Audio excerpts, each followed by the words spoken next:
Yeah. What's up? It's that boy Coach Malachi Williams in the building. We back. New Mini today, you want to say boxing, we are back. Yes, sir. We are back in this BIH. We here, man. You know what I mean? Feeling a little bit better. Broke that fever. Man. I had for the past couple of days. Did a COVID test yesterday. Found out I had COVID. Oh boy, I fucked around and called COVID. So it is what it is. So I'm still like getting over it now, but 2 days of, I think I caught it. Yeah, I started feeling the symptoms Monday. And then I woke up Tuesday, bap, had me in the chokehold a little bit. I'm wrestling with it and shit, you know what I mean? So I wrestled with it Tuesday, wrestled with it Wednesday, today Thursday. It's still here, but I don't have a fever anymore. My temperature's back normal the way it is. Still having now I'm asthmatic. I have asthma, but just a little bit, breathing issues, just a little, you know what I mean? But other than that, I'm gonna be back on point. I'll be back on point. You know what I mean? You know me, man. I'm not gonna go to the gym. I can't go to the gym because I want to make sure I got it fully out of my system before I even go back to the gym. I haven't been to the gym in like a little over a week anyway, so I want to be around nobody. So I'm kind of like in quarantine, I guess. But it is what it is, though. The old boy back. The old boy is back. You know what I mean? They can't stop a player. You see what I'm saying? They can't stop a player. Shout out to Knockdown 305. What's happening, fam? Shout out to Knockdown 305 with the Lick Reed, Boss Dog in the building. Eric Gutierrez, Mo City. What's up, bro? Mo City, what's happening? Yeah, man. Mo City, what's happening? On the breakdown with Kush, what's going on, my brother? What you say? Evo the takeover. What's going on, fam? Shout out to Little Green Eyes P, my main man, Knockdown 305. G-Man, what's going on, G-Man? I got a homeboy named G-Man. Matter of fact, the dude who saved my life. August 1990. His name is G-Man. That's my homeboy, one of my best friends, G-Man. Yeah, man, other than that, that's it. Let's get into this here, man. So as you guys know, doggone Lomachenko is back. And I wanted to talk about this because, a lot of people are happy. They doing the hula hoop, the bus stop. You know what I mean? They doing the penguin, the funky chicken, the floss. They doing the floss, the cabbage patch, the Reebok, the sprinkler. And I was watching this movie in the 80s, but this shit was hilarious, dog. I forgot this actor name, man. White guy. He's very, very funny. He always played these comedy movies, man. And he was doing the sprinkler. I never heard of this dance before. And I saw him doing it. And he was like, oh my God. He was dancing with a chick. Oh, bro, it was the fun, bro. I laughed so hard, bro. I said, bro. I laughed so hard, bro, when I saw that, man. The damn sprinkler. The fuck is the sprinkler? True.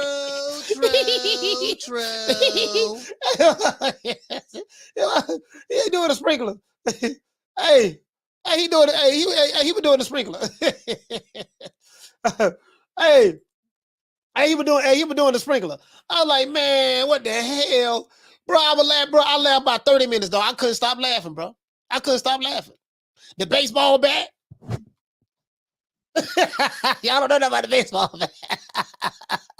Y'all don't know nothing about the baseball bat. Y'all don't know. Y'all don't know nothing about the baseball bat. But anyway, we're not here to talk about the dances. We're not here to talk about dance. We're here to talk about boxing. So y'all always trying to get distracted. Salute to the family. Y'all always want to talk about other things. You see what I'm saying? Y'all always want to talk about other things. And that's the problem. That's the problem. Lomachenko back. Y'all want to talk about the bus stop, the baseball bat, all that stuff that ain't got nothing to do with boxing. Anyways, we do know these Lomachenko fans are gonna be coming. As one guy, I'm expecting to call. Today. I'm pretty sure he's going to call today. He is a diehard Lomachenko fan. I think he worships Lomachenko. He praises him. And oh my Lord, I know one guy that's going to call. I'm pretty sure I know who's going to call today. His name starts with the J, and he's from B-More. That's all I'm gonna say. Anyways, but that's neither here nor there. Let's get into the show. We're gonna a lot of YouTube to send out the notifications on the chitlin circuit. Allow YouTube. Okay. Hold on, guys. Okay. Hold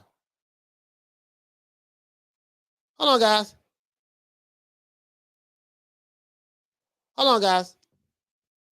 All right, I just received a message. Anyway, check it out though. Lomachenko is back. You know what I mean? Sources say, not sources say, but you know, he wants to fight the winner out of Lomachenko. Now he wants to fight the winner out of Devin Haney and George Kambosos, right? He wants to fight the winner out of Devin Haney and Lomachenko. Devin Haney, I'm talking about Lomachenko. Devin Haney and George Kambosos. He wants to fight the winner out of that for Undisputed, right? For Undisputed. You see what I'm saying? Another question I have, guys, is this. And is Robert Helenius, would you consider him a Eurobomb for Wilder? I'm going to tell you guys where I'm going at with this. I'm going somewhere with this. Shout out to Real Talk. Salute to you, fam. Became a member. Salute to you. Shout out to Real Talk, man. Give him a round of applause.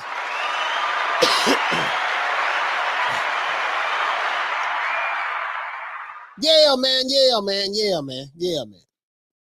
man. Shout out to Real Talk. So I'm going to tell you where I'm going at with this. I'm setting the trap counter right now. That question is a trap counter. I'm going to tell you where I'm going at with this. I'm going to show you where I'm going at with this. Shout out to Cyrus. Cyrus, what do you say, fam? He say, listening while working, coach. Salute from the Philippines. Shout out to the Philippines. Let's give the Philippines a round of applause.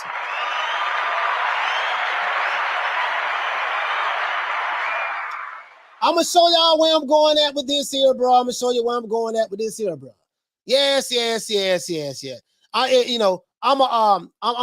where I'm going at with this. I'm going to show you where I'm going at with this here, man. Yeah, bro. It is what it is. Yes, sir. I'm going to show you where I'm going at with this now. This question is a setup. This question is a setup. I'm letting you know right now. This question is a setup. Oh, yes. Is Robert Helenius a Eurobomb? Is he a Eurobomb for Wilder? Yeah. I went there. We're going to see what's up. Now, let's get into the show. Lomachenko is back in the United States, guys, from the Ukraine. It is being reported by Michael Benson and Mike Coppinger that Loma is scheduled to fight undefeated up-and-coming prospect, which is a top-ranked fighter, by the name of Jamaine Ortiz in October. I seen Jamaine Ortiz. I really like this kid. You know, Top Rank, it seems like Top Rank got all of the young up-and-coming fighters. It seemed like Top Rank, you know, you say what you want to say about Bob. You know, I have my criticism about Bob Arum. I can't get rid of this cough because it's COVID, but you know, I have my criticism about Bob Arum. But I will say this. He gets all of the top young up-and-coming talent, especially the Black and Hispanic up-and-coming talent. And I always wondered how come, like, companies like the PBC and stuff like that, why they can't never get this young up-and-coming Black and brown fighters that they supposed to be so pro of. You get what I'm saying? I always wonder why these fighters don't never sign, you know what I mean? And I don't get it. Even someone like a Bruce Ennis is not even signed to the PBC. He has a direct deal with the network, which is very smart. I think every fighter should do that. Just have a deal with the just have a deal directly with the networks who's going to put you on, you know, pay-per-view and stuff like that, or just put you on their platforms to fight, right? Top Rank is a really, really good company for building fighters. When you sign with them, they're really good for you building your platform, you know, building your brand. It's a perfect example, Floyd Mayweather. Say what you want to say about Bob Arum. If it wasn't for Bob Arum, you probably wouldn't even know who Floyd Mayweather is, even though he did come out of the Olympics and stuff like that. You know, Floyd got robbed in the Olympics. I ain't gonna lie, he did get robbed in the Olympics. But the fact of the matter is, everybody has a point where they have to start from, right? Everybody has to have a point where they start from. And if you look at the history of Top Rank, they have a history of doing that. We can't take anything away from them, regardless of how you feel or how I feel. Got to give credit where credit is due, right? So I will say that, right? Now, a lot of Lomachenko fans are very excited especially Timothy Bradley and Teddy Atlas. especially them, right? Now, Jamaine Ortiz is 16-0-1. You know, he has no losses. He has 1 draw. He has 8 KOs. He last fought Jamel Herring back in May. He beat the brakes off of Jamel Herring. Well, he didn't beat the brakes off him, but he dominated him in the 10-round unanimous decision. He last fought back in May, where he won a unanimous decision against former champion Jamel Herring, right? Jamaine Ortiz is a switch hitter. He can fight either lefty or righty. He can fight either orthodox or southpaw. Now, we'll see what Loma has left in the tank. You see what I'm saying? We'll see what he has left in the tank. You know, we know Lomachenko. That's day one. That's day one. We know that's day one, right? We know that's day one, right? Now, Loma wants to fight the winner of Haney versus Kambosos. He wants to fight those two, the winner of that next, if he can get by Ortiz. Now, in other news, Deontay Wilder is scheduled to be fighting Robert Helenius in October on his anticipated comeback fight. Wilder fans are excited to see that Wilder is back. Others, not so.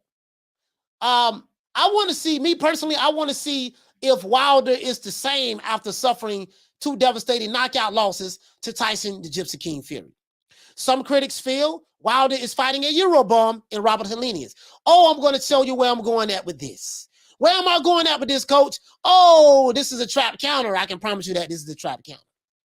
Some critics feel that if it was Canelo, Joshua, or fight or what did the name from Omaha, Nebraska? Terrence Crawford.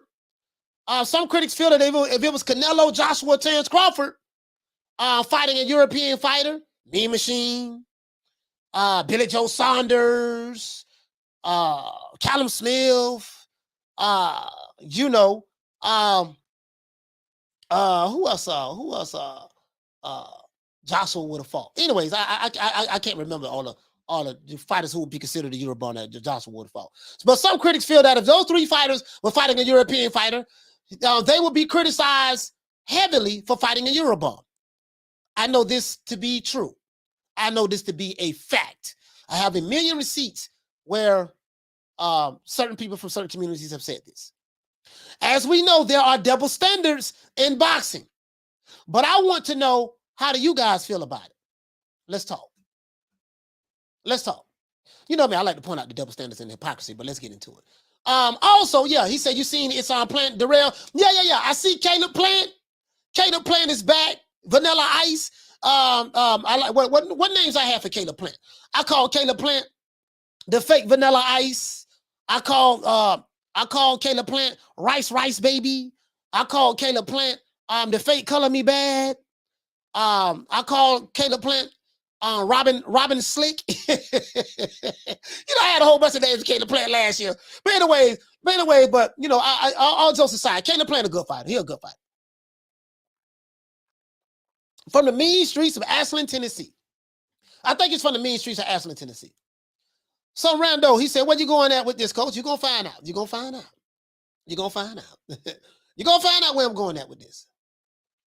Shout out to Real Talk. What you say, fam? He said, I mean, but how many Wilder boxers were top level? Okay. Now, I'm not saying Robert Helenius is a Eurobomb. But I want to point out, if certain fighters was fighting Robert Helenius, he'll be a Eurobomb. I want to point out, if certain fight, you guys know I'm not lying. You know I'm not lying. You know I'm not lying about this at all. He said, Coach, what do you think about Luis Ortiz and Andy Ruiz? I got Andy Ruiz. I have Andy Ruiz. Period. I don't know if it's going to be a knockout or not, but I have Andy Ruiz. But I have Andy Ruiz winning the fight. I can't tell you, you know, if it's going to be a knockout or not, you know, but I have Andy Ruiz winning the fight. You know what, though? What I will say about this, I might pick Andy Ruiz for a knockout, TKO stoppage. I'm going to tell you why. Because Luis Ortiz last fight, his punch resistance did not look good. He got dropped by a jab. Remember when he fought Charles Martin, he got dropped by a jab. A jab dropped him, right? So he got dropped by a jab. His punch resistance is not there. And then we saw Andy Ruiz get dropped by a jab when he fought old ass Chris Arreola. He got dropped by a jab too. A jab or a hook or something of that sort. So we'll see. We'll see. I'm gonna take the younger man versus the older guy in this fight. I'm gonna take the younger man versus the older. You know, some say that because Andrew Ruiz have lost so much weight that his punch resistance has suffered from that. You know, some people like the fat Andy Ruiz better. They like Big Andy versus the new slimmer Andy. Who knows? We'll find out. We'll find out. Mo City, what you say, fam? He said the Wilder fight is safe, coach. Yeah. We'll see. We gonna see. As a matter of fact, hold on. Let's do this. Let's do this. Go to heavy. Let's see. I want to see where Robert Helenius is at. And you know, what does Box Rec? Let's see where does Box Rec have him ranked at. Or we gonna get into the show. This gonna be a good one. We're gonna get into the show. Hold on. Let's see. Alexander Usyk, Anthony Joshua. Alexander Usyk. I don't understand this one. So they have Joshua, they have Usyk number 1. I get that. Deontay Wilder number 2. Joshua number 3. Okay. Dillian White number 4. Parker number 5. Chisora, Polev, Joe Joyce, Michael Hunter. Heavyweights. How was Michael Hunter? Okay, he ranked number 9. Now, as you can see, he ranked number 9 according to Box Rec out of the heavyweights. Luis Ortiz ranked number 10. The boogeyman of the division, the boogeyman. Okay. Martin Bocole, Frank Sanchez, Big Odo Wallin, Big Odo. You guys know I like Big Odo. Big Odo. Tony Yoka. Okay. Ali. They got Ali in here. Now, this is the fake Ali, not the real Ali. It's the fake Ali. We seen this one here, bro. This guy right here, yeah. He the one putting them paws. He the one, Ali, who the Ali beat the brakes off of not too long ago? Ali put them paws. I think he beat, hold on, I gotta look at it. Damn, I keep forgetting. He beat out Adam Kalnaki. Yeah, he put them paws on Adam Kalnaki. 10-round decision. And he beat Kevin Johnson. Oh, he beat Jared Washington too. Now, you know what? I'm not gonna lie, dog. Yeah, he beat Jared Washington. I remember that there. He stopped Jared Washington in the 8th round. Okay, so we got Ali. Ali right here, right? Okay, let's continue. So they have Robert Helenius is ranked number 16. So according to Box Rec, you know, Robert Helenius, you know, he's a ranked number 16 fighter. You know what I mean? He's from I think he's from Finland. I think. Let me see. Where is he from? Okay, yeah, he's from Finland. They call him the Nordic Nightmare. 38 years old. He's 38 years old now. So he kind of long in the toothest. He's 38 years old. He's 38. You know what I mean? And let's see, how old is Wilder? Wilder is, how old is Wilder? Wilder's 36. 36. So Wilder's 36. So he's fighting an older guy that's a couple years older than him.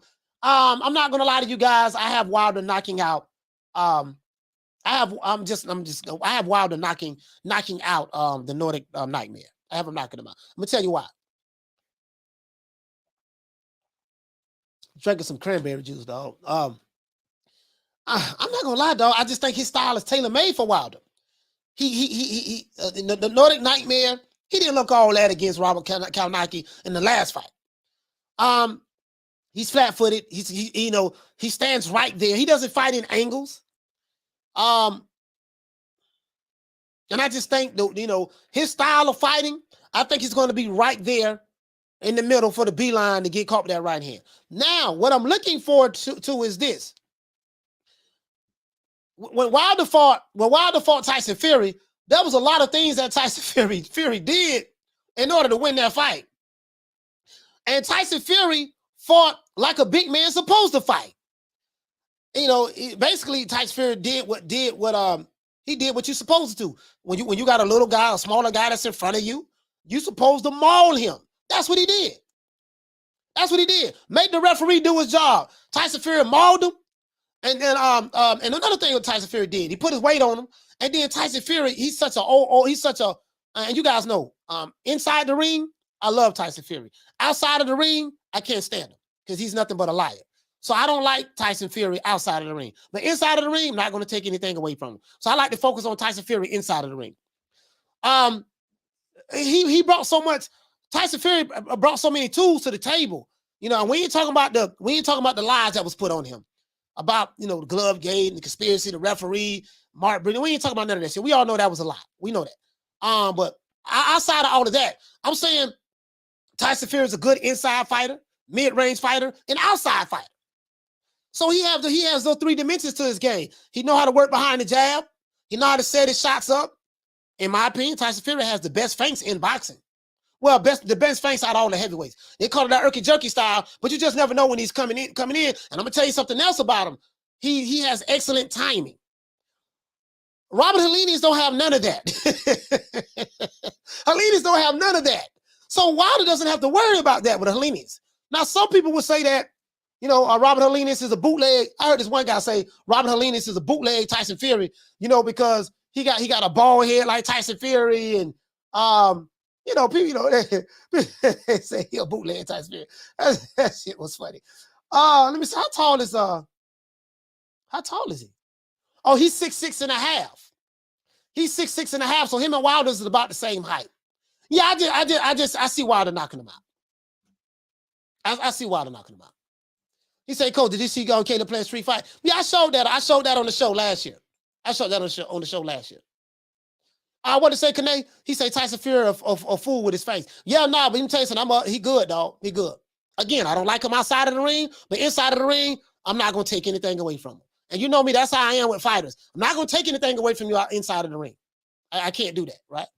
Nah, you know what I mean? So the Nordic Nightmare, he said the Nordic Nightmare would get bombed on. Yeah. I think this is a confidence booster fight, you know, for Wilder, for him, you know what I mean? The Nordic Nightmare, his style is tailor-made for Wilder. He's going to be right there to be hit. I can pretty much guarantee you that. I'll be surprised if this fight go 4 rounds. I probably have Wilder knocking him out in 3. That's if. Now, G-Man, what did he say? He say Tyson Fury has the reach too. Yeah. Marquis, he say question, Coach. Yeah, go ahead. Just ask the question. What did say VQ Chris? He say smaller guy. He said, man, they both huge as fuck. Nah, you gotta, you know, they're not both. What you mean smaller guy? If you're talking about Fury and Wilder, they're not. Wilder's huge for 6'7", 220 some pounds, but Tyson Fury is 6'9", coming in the ring at 275, 280 pounds. So he's coming in the ring with a 50-pound weight advantage, 3-inch height advantage.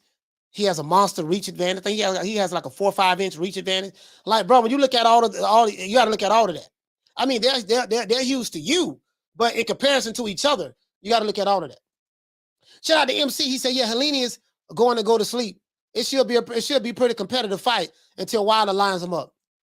I'm anxious to see what his stamina is going to be like. I'm anxious to see what his stamina is going to be like, to be honest with you. Shout out to Gabriel for dropping that quarter of a bam dub on your boy. Hey, Leroy. Super chat received. Playtime's over, boy.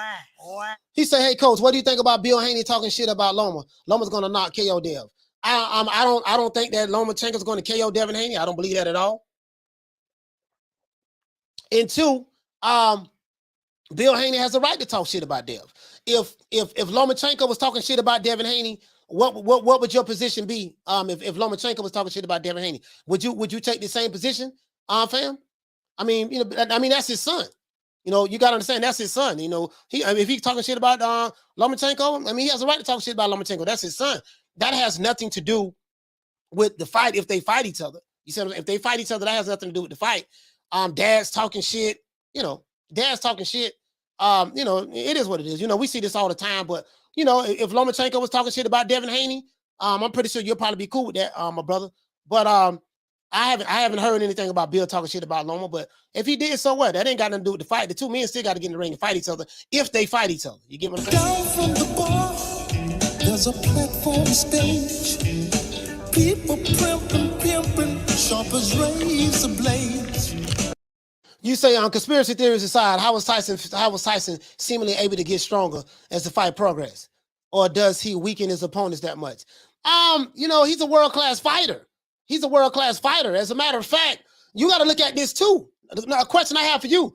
You say, how was Tyson seemingly able to get stronger as the fight progressed? Okay, well, one, you got a fighter by the name of Deontay Wilder. It seemed like as the fight progressed, he was getting weaker. You get what I'm saying? So,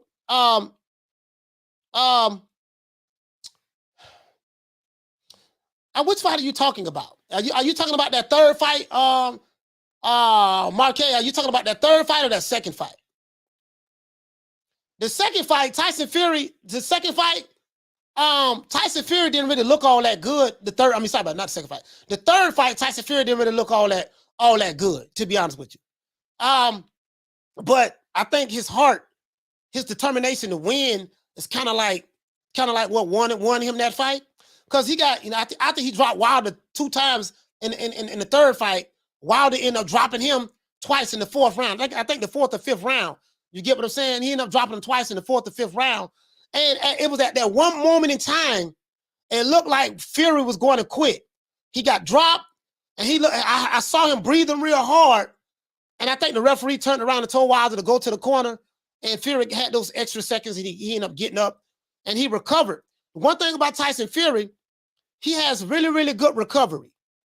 He has really, really good recovery. I'm just looking at the tangible. So I won't necessarily say he got stronger as the fight progressed. I just think that he just gutted it out. He just gutted it out. You know what I mean? He looked like he was kind of tired a little bit in that third fight, but Wilder looked like he was even more tired. You get what I'm saying? So, and then one guy, and then I won't say he necessarily seemed like he was seemingly got stronger. It's just that he has more tools. He was throwing uppercuts, left hooks, right hooks, going to the body, choking, smother. When he closed the distance, wrap him up, put him in a headlock, put his weight on him. Like, bro, he did. Listen, Tyson Fury did all of the old school tricks in the book. If you look at some of the old school fights, what George Foreman and all them stuff used to do, he did all of the old school tricks. Them old school, baby. That's what they do. MC, he said, it's going to be competitive 5-6 rounds until Wilder catches Helenius with his bomb and puts Helenius to sleep by the 6th. That's pretty much how I see it. I don't know how competitive it's going to be, but I pretty much see it that way. I pretty much see it that way. I see Helenius going to sleep, to be honest with you. He said lack of defense, less ring experience, reduces stamina. Yeah, the movements are less efficient, and the lack of poise is physically taxing to affect stamina. Not only that, but I also thought that in that fight with Wilder and Fury, if you're new to the channel, man, please subscribe, hit the like button. I want you guys to hit the like button. We got to get the likes up.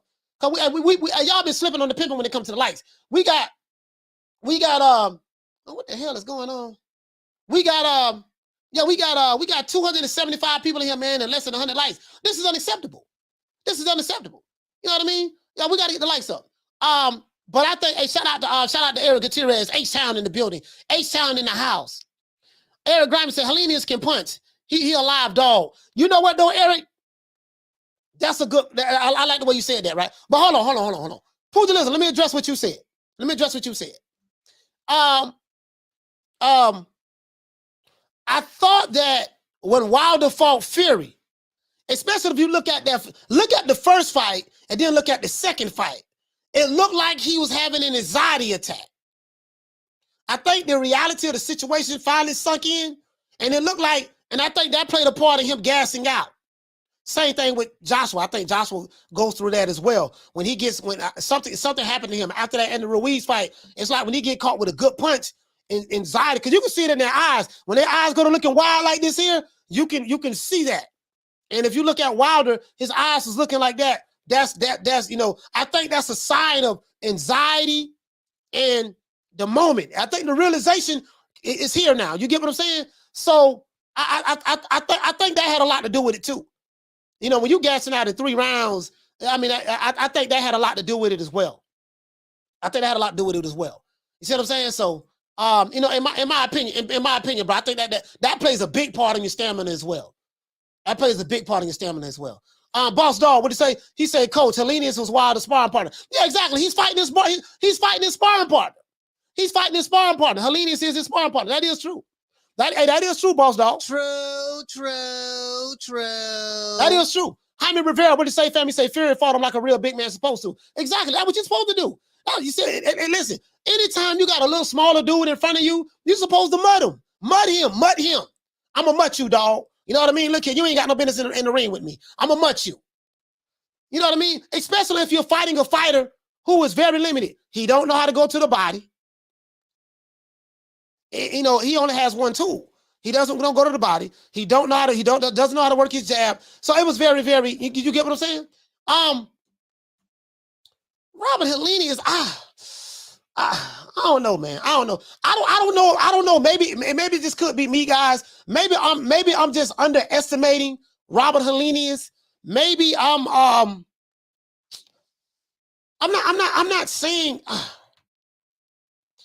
I'm tell you what I'm thinking about. What I'm thinking about is this. I'm like, damn, maybe I'm overestimating Wilder, and maybe I'm underestimating Robert Helenius.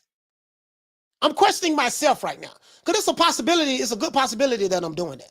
You get what I'm saying? Hold on, guys. Let me move this camera to the side. Hold on. All right, there we go. You get what I'm saying? Guys? Do you feel like how do you feel? How you feel about that? Shout out to Lady Shan, done them season. Shout out to Lady Shan. Yeah, he say, Coach said I'm gonna mutt you. Yeah, you supposed to mutt him. Yeah, you get a little dude in front of you. You supposed to mutt him. Beat him like he's a little dude. How the hell you got all this size? What's the point of having all this size? And you trying to be twinkle toes and yeah, I'm gonna put set up, dog. Yeah, dog, twinkle toes. I'm gonna show you how good I can box. Fuck all that. I'm gonna show you how good I can box. I'm gonna make it ugly. I'm gonna mutt you. I'm gonna ragdoll you. I'm gonna make it real ugly. The referee gonna have to do his job. The referee gonna be doing his job. That's what I'm gonna do. Jamario, he said, you missed my super chat, coach. I did. Let me see, can I find it?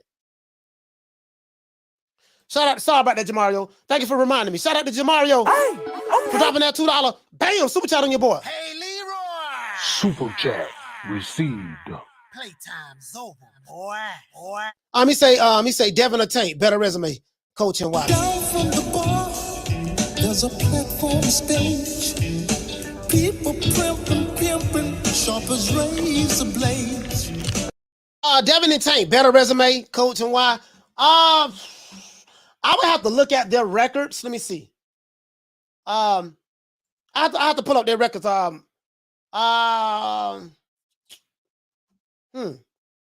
If I go by the last few fights, I would say probably Devin. If I go by the last few fights, I would probably say Devin Haney. If I go by the last few fights, I would say Devin Haney has a better resume. Let me see. Hold on. If I go by the last few fights, and then he's undisputed now as well. Let's see. Devin Haney. Why I would say Devin Haney, and why I think the level of competition has been better. He fought George Kambosos. He fought Joseph Diaz, Jorge Linares. You know what? Damn, I don't know now, dog. Hold on. Let me see. Let me see Javante Day. Let me see. See, they might have the same goddamn resume. Now that I'm thinking about it. Let me see. He might have the same damn resume. Let me see something. You know what? Yeah, man. You know what? Hey, you know what? I think it's a draw. Hey, Jamario, I'm looking at the resumes. I'm looking at the resumes right now. I think it's a draw. I think Tank and he fought Leo Santa Cruz. He was 126 pounder. Fought Mario Barrios, Isaac Cruz, and he fought Rolly Romero. George Kambosos beat Teofimo Lopez, Joseph Diaz, Jorge Linares. Both of them fought Gamboa.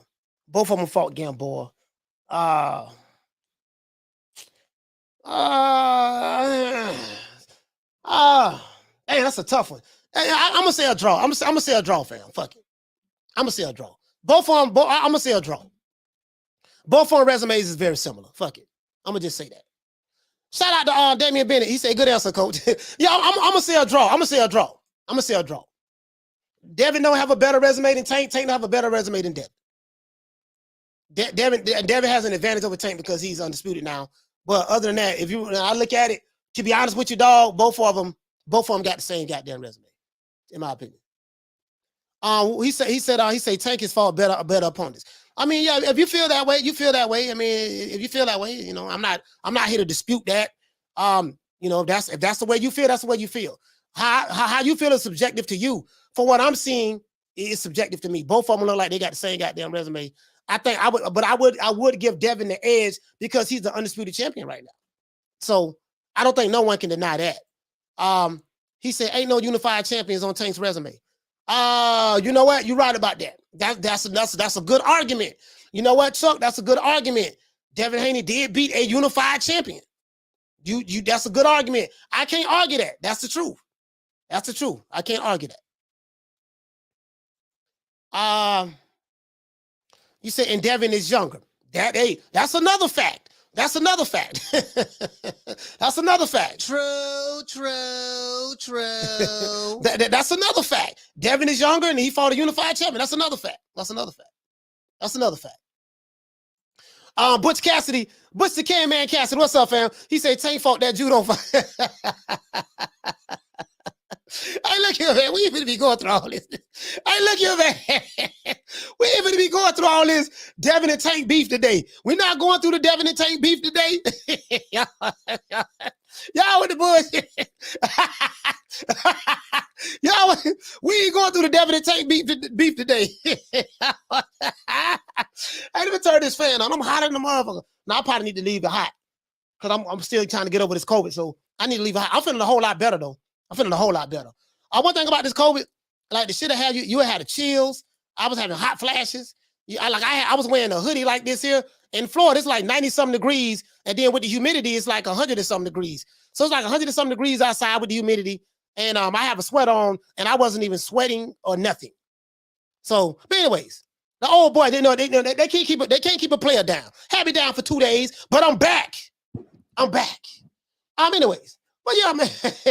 Yo, wait, hey, this ain't gonna be no beef. This ain't gonna be no beef. Y'all trying to start East Coast, West Coast right now. We ain't doing that today. Jerome, what'd you say? He said, salute, coach. Malachi, aka Mr. Receipts. I'm in the members of the congregation. Hey, look here, man. Y'all don't forget, man. Please sign up to become a member. Become a member of the community. It really does help us a lot. You guys like the camera and all that stuff there. Everybody super chats, whoever sent the cash app or a super chat. You know what I mean? That did help me get the kind of camera that I want, as well as the lens, so I can, I try to put a lot into the production of the show. You see what I'm saying? So I appreciate you guys sign up to become a member. It helps out. It does help me out a lot. I'm not going to lie. Shout out to Teach. He said, I don't look at resumes at all. I ain't tripping on it, but, I get what you're saying, though. I get what you're saying. Shout out to Nelly. He said, I hope you feel better, coach. Yeah, man. The old boy, I'm not 100%. I'm at 60. I'm probably like at 60% right now. I'm like 65. I'm like 65% right now. You know what I mean? I'm at 65% right now. You know what I mean? I'm trying to get back the other 35, but I'm almost there. He said Devin is the youngest undisputed champion of the Fort Bell era. That's another fact. But I ain't gonna lie, boy. Y'all making a strong argument for Devin Haney. You know what? That's another fact. Youngest, undisputed, fought a unified champion. Yeah, I mean, yeah. That's another fact. But anyways. Shout out to SC, man. Salute to you, fam. Eric said, he say no cans around here. Beer cans, tomato cans. He said, Coach, Wilder is sparring 250 rounds in 11 days. Coach, good or bad? I don't know if he sparred 250 rounds in 11 days. And then this is another thing, too. What has been the quality of the sparring? You get what I'm saying? What has been the quality of the sparring? Because the thing is, shout out to Major Key Boxing. The thing is, too, boss dog, when you spar, you want to get good sparring. And I wonder if he said, where is Andy Ruiz box rec rankings? Andy Ruiz. The thing is with sparring is you want to make sure that you get some good sparring in.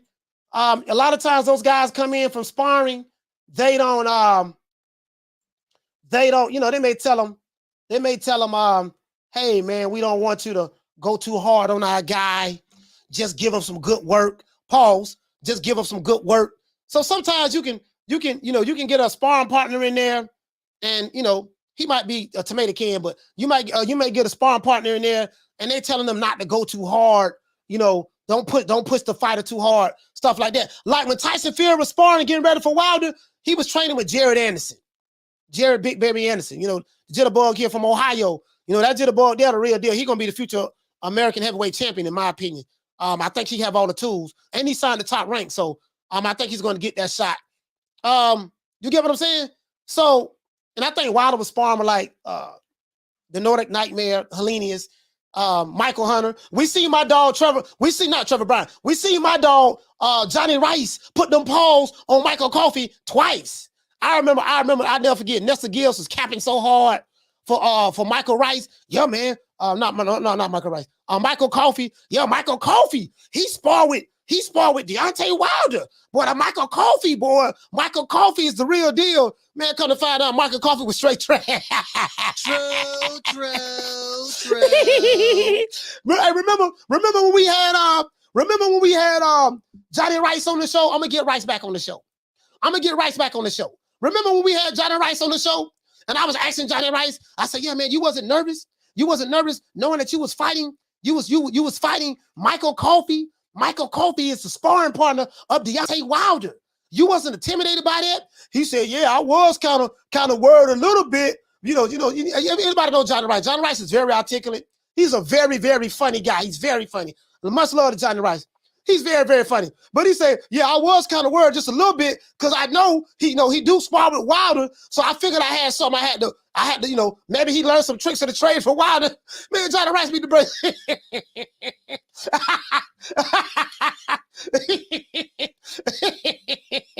Johnny Rice put the brakes on.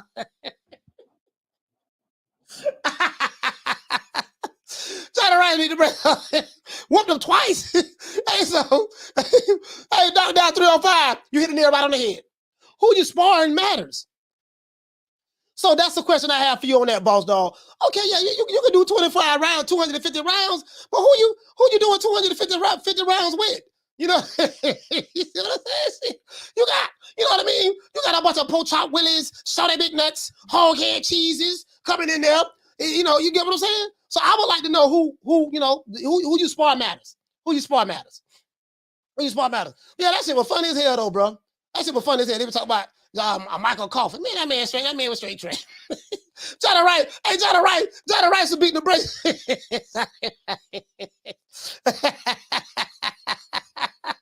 Johnny Rice put the paws on Michael Coffey, man. I'm like, this the dude who Wilder was sparring. Oh, he was sparring with Wilder. So like whatever he learned from Wilder, apparently it didn't work when he fought Johnny Rice. And Johnny Rice, listen, I remember when I had Johnny Rice on the show, I said Johnny Rice is a can. I say Johnny Rice. Now he's not a can. No, but what I'm saying is Johnny Rice. I said, you was a cherry pick. Now they cherry pick you to lose that fight because Johnny Rice had 6 losses. He was 13-6 at the time. I say, man, they looked at you, and Michael Coffey was 12-0. They looked at you like, yeah, man, this is easy. This is an easy win. You got to do with 6 losses. He just gonna bag it in. That'll be an easy win. Shit, Al Heyman forgot to tell Johnny Rice he was supposed to take a dive. You know what I mean? So, anyway, that's neither here nor there. He said, do you remember when Malik Scott said Wilder's tits was good? Yeah, I remember that shit. He said, damn, coach, I didn't know you had COVID. Yeah, I didn't know neither till yesterday. Took the test yesterday. I know I had the flu. I thought I had the flu and stuff. Yeah, I still got it right now. I'm still kind of a little bit, you know what I mean? But I'm at 60% right now. But I'm good though. He said FA versus Coffey. I'm a good TV fight. Okay. Hold on, guys. I'm gonna blow my nose. I'm at 60% right now. Hold on.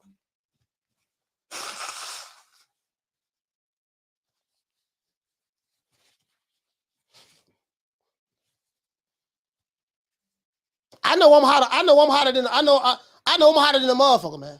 I know I'm hotter than the motherfucker. That I do know. I'm hotter than the motherfucker right now. But I was gonna turn the ceiling fan on, but I'm gonna leave it off. Anyways. Shout out to Pugilism. He says same with Fury. Plenty of ring and plenty off. I guess you meant to say of. plenty of ring antics and clown narratives, but performance in the ring was never flagrant. Never low-blowed, head-butted, or bit ears and gloves. Wilder 3 warrior mode. Fury Wilder 3 warrior mode. Shout out to Evo. What'd you say, fam? He said, I find it funny since I'm quarantined for COVID right now, coach. Yeah. You know, COVID affect everybody differently, I guess, you know.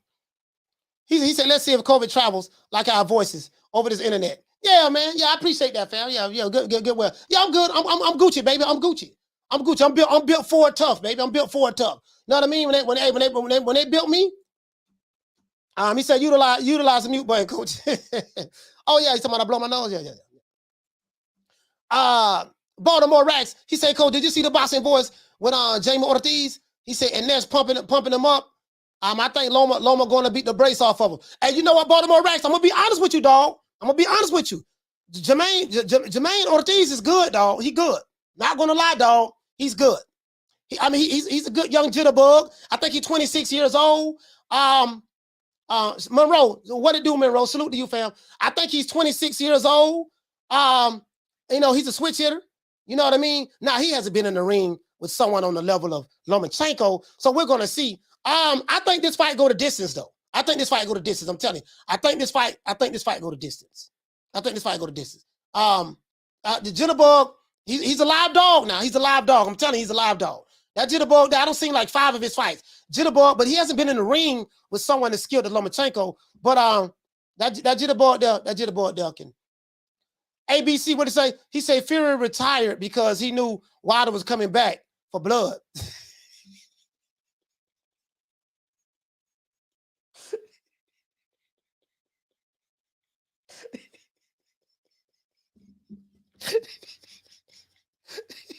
I can't even laugh like I want to. I had this damn COVID.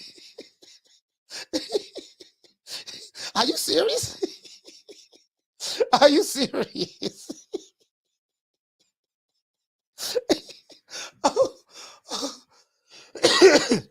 Bro.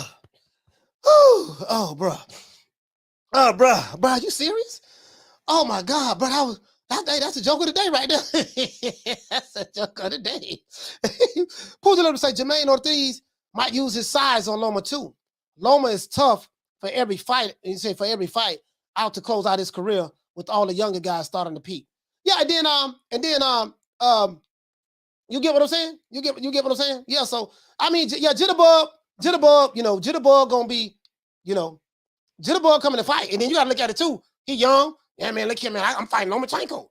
See, I got an opportunity to prove something. He coming to prove something now. Don't be surprised. Don't be surprised this fight be tougher than you think it's gonna be.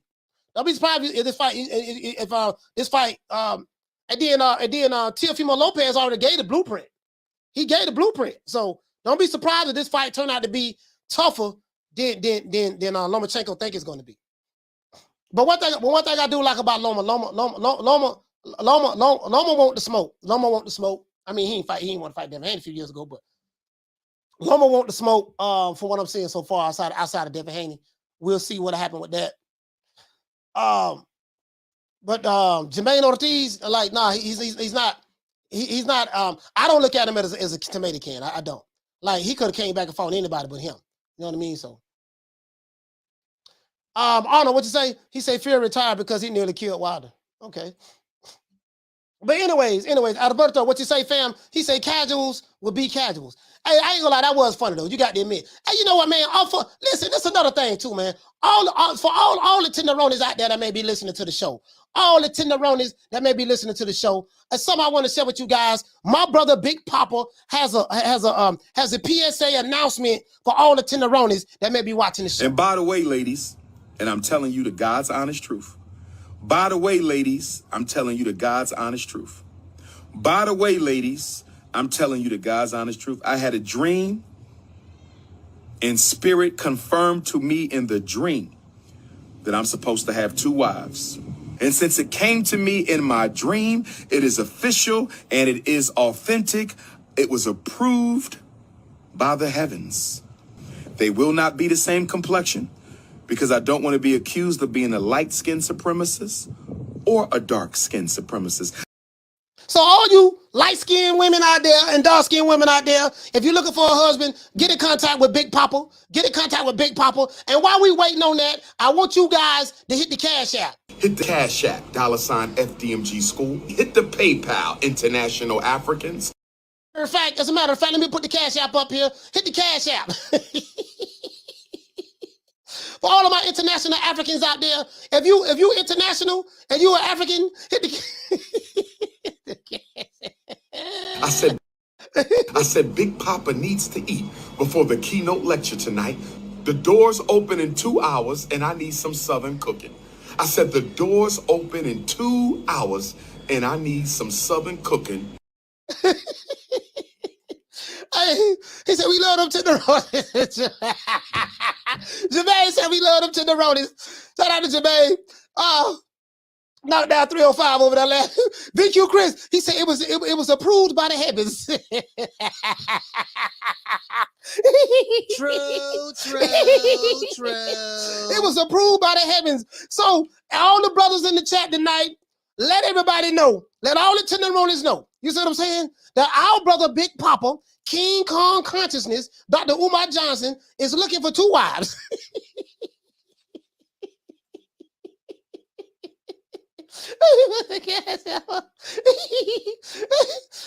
He's looking for 2 wives. You know what I mean? He's looking for 2 wives. I just want to run that by y'all. You know that. What does that have to do with boxing? Nothing. But I just felt like you guys needed to know that.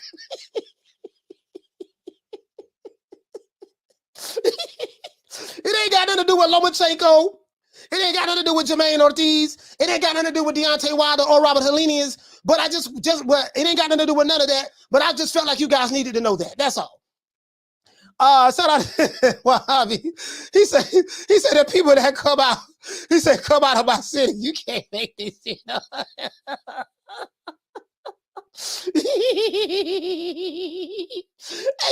This is the conscious community. Y'all see I'm sweating, man. I gotta turn this ceiling fan on. I'm hot in the motherfucker. I gotta take this sweat off. No, but I gotta sweat. I gotta sweat this shit out, dog. I'm over here sweating like a Hebrew slave right now. I'm sweating like a Hebrew slave right now, boy. God damn, boy. Shit. Hey, he say, I think that boy is looking at a lot of fancy films.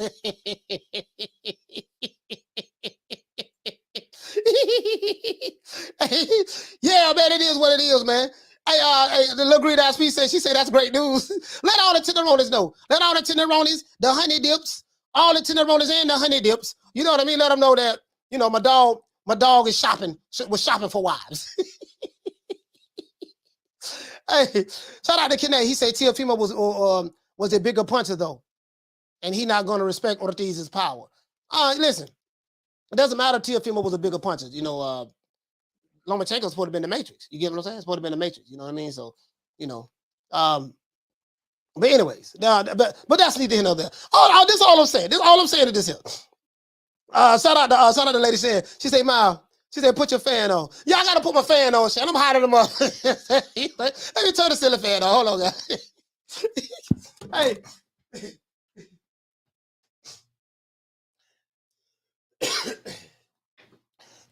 Yeah, man, I'm over here sweating. But I'm over here sweating like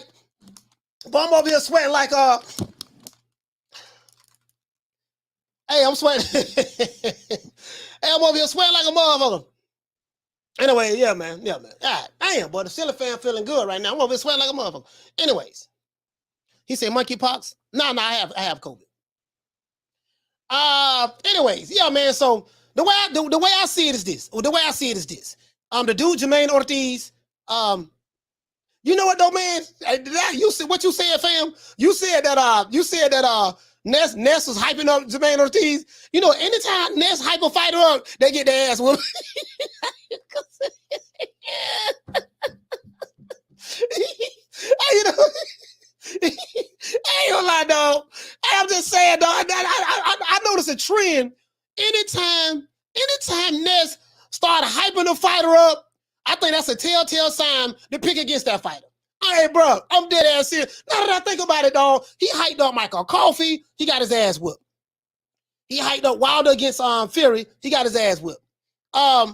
He hyping up Jamaine I got to look at his track record. I got to look at his track record, bro. But from what I've been seeing, if I look at his last 3 fights, like the guys he hype up, they get their ass whooped. I'm not saying all, but I think he win-lose column, I think he in the negative. I think the negative. Lady said, say facts. Facts. Ali Muhammad, what you say? He say, coach, Loma is a possible fight to happen. Yeah, Loma Devin, yeah. Both of them fighting. Both of them with the same company now. So yeah, absolutely. Shout out to Mr. LDBC. He say sweating more than Leonard Ellaby. Sweating more than Booger Ray. I'm sweating more than Booger Ray. Hey, he say that's hyped up bladder flare. Hey, he hyped up bladder flare. He hyped up bladder flare against Rota, against Alexis Rota. He hyped up bladder flare. I didn't even know that. You see what I'm saying? Hey, there you go, dog. The last 3-4 fighters. He say, coach, check his amateur record. When you say check his amateur record, who is his? Who you talking about? Hey, Jam, what you say? He say, coach sweating like Booger Ray in defense of Joe. I say, And who's the next big star under Mayweather Promotions? Ooh, we have quite a few young guns, as I say, and I don't want to leave any names out, but we have a great roster of young talent, and we've been very selective about what we're doing, again, because when you have, an abundance of fighters, it's hard to kind of focus on. When a big fight is to be made, it has to make sense for both sides. No promoter or company is going to put their guy in an event with everything to lose and nothing to gain, especially when we talk about this. You know what I'm saying? Interesting. Woo! Hey, what do you say? Woo! Booger Ray with the dog going on. Hey, Booger Ray with the dog going on. Hey, woo! Goddamn, Booger Ray, why you saying woo? What's happening? What's happening? Why you saying woo? Anyways, let me see. What was I? Oh, I was supposed to be finding what's the dude named Andrew Ruiz? Box Rec. This is the top 100 heavyweights. Where's Andrew Ruiz located at? According to Box Rec, where the hell is Andrew Ruiz? This can't be right. Johnny Rice is ranked number 38. Okay, I got my dog Johnny Rice on there. And it got to be in the top 20, right? 1, 2, 3, 4, 5. They don't have Andy Ruiz ranked in the top 25. F.A. Jabbar. Let's see. Maybe because Andy Ruiz hasn't fought in a while. I don't know. Andy Ruiz is not in the top 50. And you know what? I don't know. Damn, I don't see Andy Ruiz on here. You know what? I think this is wrong. This has to be. Let me see. Andy Ruiz gotta be. Maybe I overlooked him. Let me see. Andy. I don't see Andy. Andy. I don't see Andy. Maybe am I going blind? Let me see. No. Charles Martin, Huggy Fury. Yeah, I don't know where Andy Ruiz at, fam. I don't know where he at. He's not in the top 50. He's not in the top 50 heavyweights according to Box Rec. So I don't know where Andy at. He's not in the top 50 according to Box Rec. What they say? You say they had him on the show the other day. I don't know. The only thing I can think of, maybe because he hasn't had a fight in a while. That's probably why he hasn't had a fight in a while. So,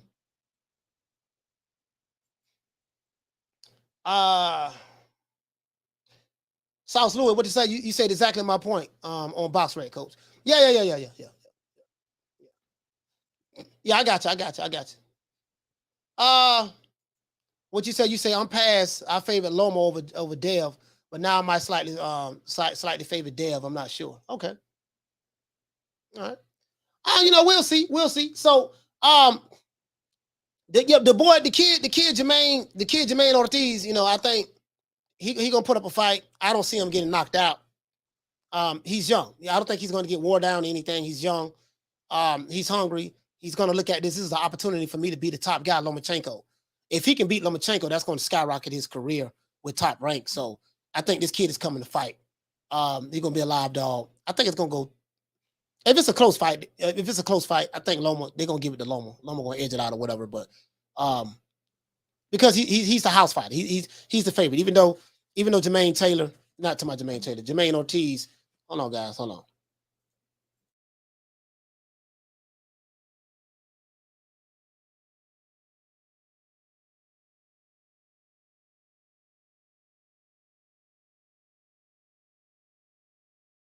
I mean, even though Jamaine Ortiz is he's a top ranked fighter, but he's not the favorite. And I can do a damn I can probably pull up the odds right now. This is August, September, October. So shit, Loma got to fight in 2 months. Yeah. As a matter of fact, let's do this. Do you guys feel that? Do you guys a question? What Lady Shan? Lady Shan, quick question. Do you guys feel that if Anthony Johnson was fighting the Nordic Nightmare, would Helenius be considered a Eurobomb? And I want you to be honest.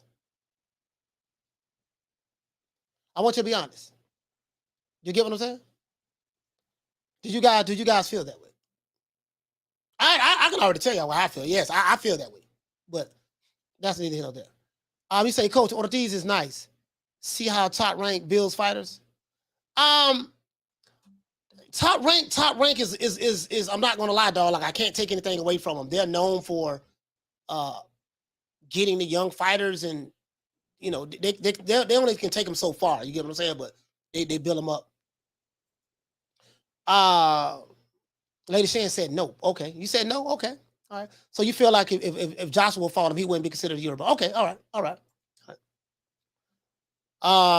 Great X says he is a Eurobomb. Okay.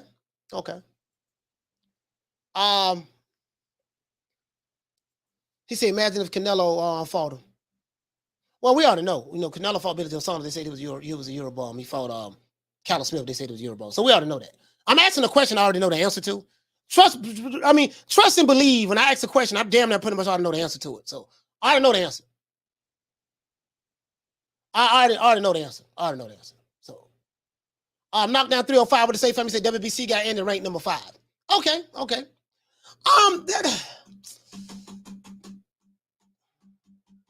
The politics of boxing is what kind of, you know, again, I don't hold stock to these sanctioning bodies because we already know the game, dog. We know the game. We know how it is. We know the game. We know how it is. And one thing I will say this here, man. I kind of like. Somebody, hold on. Let me see something, guys. Somebody put together. Hold on. Somebody tagged me with this on. Oh man. Somebody just tagged me with a video. Somebody just tagged me with a video of Wilder coming back. Some of his knockouts. Somebody just tagged me with a video of Wilder, some of his knockouts. Okay. Y'all want to see it? Somebody just tagged me with hold on. Let me see. Boxing comeback film. He said, is Haney Loma 50-50 fight in your opinion? Yes, 50-50 fight. Lomachenko don't have any advantages in that fight, in my opinion. And Devin Haney, you know, he might have a little size advantage and reach and stuff like that. But I think because of Lomachenko's skill, I think that's a 50-50 fight. You know what I mean?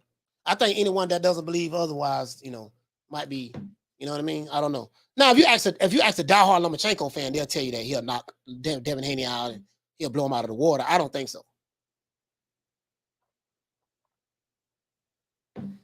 That's a 50-50 fight. And I like seeing 50-50 fights. I like seeing 50-50 fights. She said, but AJ will be heavily criticized if he was to fight him. Yeah, absolutely. Yeah, we know that. He said we're talking about box rec. Yeah, I know. Yeah, box rec, yeah. Baltimore Rats. What did he say, fam? He said the Wild Dance are coming back, coach. Sauce Louis, he said, coach, my question is Andy Ruiz a tomato can? She's not ranked in the top 50. No, not because he's not rated in the top 50 in box rec. I mean, I think that box rec probably don't even have him in there because he's an inactive fighter. I think that's what it is, because he is an inactive fighter. And depending on who you talk to, people, the term tomato can is subjective to the individual. If you don't like a fighter, you're going to call him a tomato can. A perfect example. I don't know who your favorite fighter is, Sauce Louis. I think it's Teofimo Lopez, right? So if Teofimo Lopez probably doesn't like Devin Haney, more than likely you probably don't like Devin Haney. So if Teofimo Lopez criticizes Devin Haney's resume, I'm just throwing that out there. Just giving an example. I'm not saying this is you, but I'm giving an example. What I found since I've been online, when it's a fighter that they like, he's Godzilla, Mothra, King Kong. When it's a fighter that they don't like, he's a Eurobomb, he ain't fought nobody, right? There's no balance. There's no objectivity. And I get it. I do understand it. So, I don't think Andy Ruiz is a tomato can. I never thought he was a tomato can. Even before he beat Joshua, and then even before he lost to Joshua in the second fight. You know what I mean? Jeff Luciano, what you say, fam? You say Lomo versus Dev is a high level boxing. Shout out to the breakdown. What you say? You say, I personally think that although he isn't invincible, he is capable of beating anyone. I'm a Loma fan. Okay. All right. It is what it is. Yeah, when I be hearing these people talking about, oh my gosh, when they be talking about certain fighters, I ain't gonna say no names. They be talking about certain fighters as though they're just unbeatable. He's the Matrix. He's this, he's that. He's worried. You're cutting. You're hurting. You see, he's not a machine. He's a man. It's like what he say? He said boxing never lies, and boxers say boxing never lies, and boxers do. I don't get where you're going up with that, fam, but it is what it is. Whatever point you proven Sauce Louis, you got it. You got that. You won that, fam. You got that. But anyway, hey, but he said the Matrix is all that. Hey, there you go. Hey, look here, man. Hey, listen, brother, I don't see it at all. I seen it with Sergey Kovalev. I seen it with I don't see it, dog. Triple G, I don't see it, dog. I don't see it. I get it. I understand, dog. I understand. This brother, he said, Baturviev is unbeatable. Okay. Everybody's unbeatable until they get beat. If you look at boxing, if you look at the history of the sport of boxing, very few fighters have left undefeated. There's a reason why you have probably 99% of boxers who participated in the sport have probably 99.5% of boxers who have participated in the sport have losses. Maybe 99.75% of boxers who participated in the sport have losses. So everybody is unbeatable until they get beat. You get what I'm saying? Maybe that's my old school mentality. He said Killer Cam was a big name coach before Devin Haney made him look soft. Knocked out 305. He said, he's a man.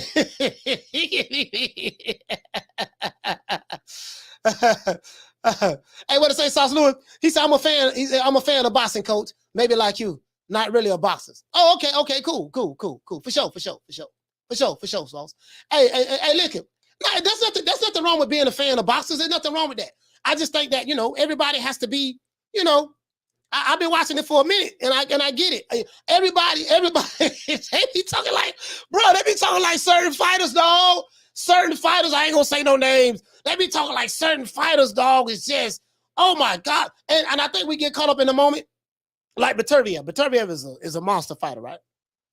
And up until this point, he's been looking like a hellified machine. I'm not gonna lie, he look like a hellified machine, right? but I don't heard it all. I'm like Sunshine Anderson. Heard it all before. I don't heard it all before, man. I don't heard it all before. I don't heard it all before, dog. I don't get caught up in the I don't get caught up in it, dog. I don't get caught up in it. I don't get caught up in it, dog. I don't seen it all before. He said, Coach, this weed I got, I'm gonna have you so high, you're gonna forget you was even sick. Yeah, I haven't smoked. I haven't smoked anything in like 5 days. So yeah, but you get what I'm saying though. You get what I'm saying though. Helene say 70%, Josh with 30%. But the odds makers don't feel that way. You know, they got Usyk minus 200 favorite. You know what I mean? Hey, see this Helene right here. You're cutting. You're hurting. You see, he's not a machine. He's a man. He's a machine. You can't beat him. These can't be beat. And then when they get beat, then Helene gonna go to Lennox Lewis with the bump. Oh, hate that, Helene. Shout out to Helene, man. But Helene, you is a hater. I ain't gonna lie, you is a hater, Helene. But much love to you, Helene. Much love to you. Shout out to Frank Forbes. He say, Coach, he say, still good. Everyone ducked Haney for a reason. Man, look here, man. But listen, bro, I be seeing like the justification, bro, the justification and buffoonery of stuff I be seeing. It's like, bro, it kills me. Hey, this how you know that's they won. You can tell that's they won. What about Rocky Marciano? Oh, there they go. There they go. Every time I start talking about boxing, a white man got to pull Rocky Marciano out their ass. That's they won. That's they won. Rocky Marciano. Rocky Marciano. Let me tell you something wonderful. Rocky Marciano was good, but compared to Joe Louis, Rocky Marciano ain't shit. He beat Joe Louis's ass. And then if it's a fighter that you don't like, you do everything in your power to take away from his accomplishments. Like me, I'm gonna give the fighter credit in the ring. Nah, man, you know what? He might have lost to this guy, but nah, he was a good fighter. It's just stylistically. Because if you know the thing about boxing, you know styles make fights. You get what I'm saying? So it is what it is. Shout out to Baltimore Racks for dropping that $2. Bam, super chat on your boy. Hey, Leroy. Super chat received. Playtime's over, boy. He said has Devin responded to Loma yet about Undisputed? Out from the bar, there's a platform stage. People pimping, sharp as razor blades. I haven't heard anything about it. I do know that Devin Haney tried to fight Lomachenko years ago, and Lomachenko dropped his belt, and they created a belt for Lomachenko so that he can avoid fighting Devin Haney. It's mandatory to fight Teofimo Lopez. But as it relates to Baltimore, as it relates to what you're saying, Baltimore Racks, I haven't heard him say anything about it. And if he don't say anything about it, he shouldn't say anything about fighting Lomachenko for Undisputed, for the simple fact that he has a fight coming up with George Kambosos. So he can talk about it all day, but he has to fight the guy he's contracted to fight in October before he can even fathom looking at fighting someone else. You get what I'm saying? So that's my reply to that, my brother. What you say? He say 50-0, never Undisputed. No, he's 40. No, you talking about Floyd? Floyd is 49-0. We don't, where I'm from, we don't count Conor McGregor. Conor McGregor doesn't count. He said Loma didn't duck Haney. I didn't say he ducked him. I said that he dropped his belt to avoid fighting him. And he got elevated to a belt that they created for him that would give him a special designation that will allow him not to fight his mandatory so that he can fight Teofimo Lopez, for his title. You know what I mean? So I hope you understand that. And those are the facts. Those are the facts. You know what I mean? Shout out to Real Talk. You say Haney's team wanted to avoid that rematch and talk about it as much as possible. Yeah. That is true. That is true. Shout out to Devin. Shout out to Mr. LDBC. He say Devin has said multiple times that he wants Tank and Loma. Yeah. When he calls them out, they say he, bro, I get it, dog. Bro, I get it, bro. These dudes, let me tell you something. Mr. LDBC, check this out. I want you to look at this. This is a quarter. Mr. LDBC. These guys argue both sides of the coin. They argue heads and tails. When it's a fighter that they like, they argue heads and tails. When it's a fighter that they don't like, they argue heads and tails. You can't beat these guys. They argue both sides of the coin. I don't even get into it no more. Now that's what they do. I know this for a fact. It's not about giving a fighter credit. It's about, if I don't like you, I'm gonna discredit you every chance I get. And that's what it is. And that's cool. That's cool. You can't beat him. Ian Campbell, he say, sound like a duck to me. I tell you what, Ian, check this out.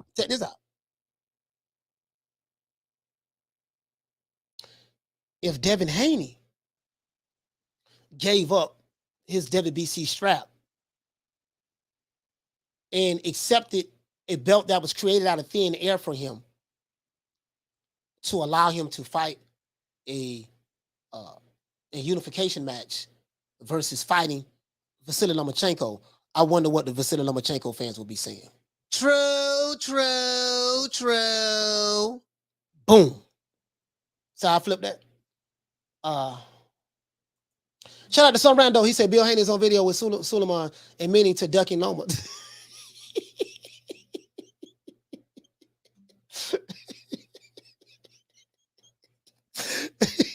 Can you send me the video, some rando? I gotta send it to New Media today. As a matter of fact, I'm seeing send me the video. You say it's on video, right? Okay. All I know is a belt was created for someone. And send me the video to New Media Today USA at gmail.com. Send it to me, please.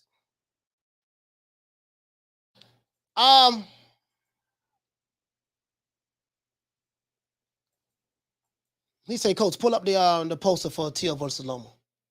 Yeah, I am. I'm not finna be going through all this shit. Bro, you know how many shows I don't did on this shit?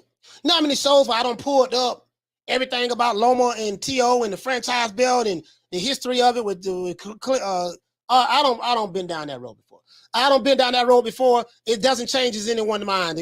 They argue both sides of the coin. They argue heads and tails. Can't beat them. When they don't like the fighter, I don't care how much proof you show them. You can show them video footage. You can show them forensics. You can show them fingerprints. You can have 20,000 witnesses. It is what it is.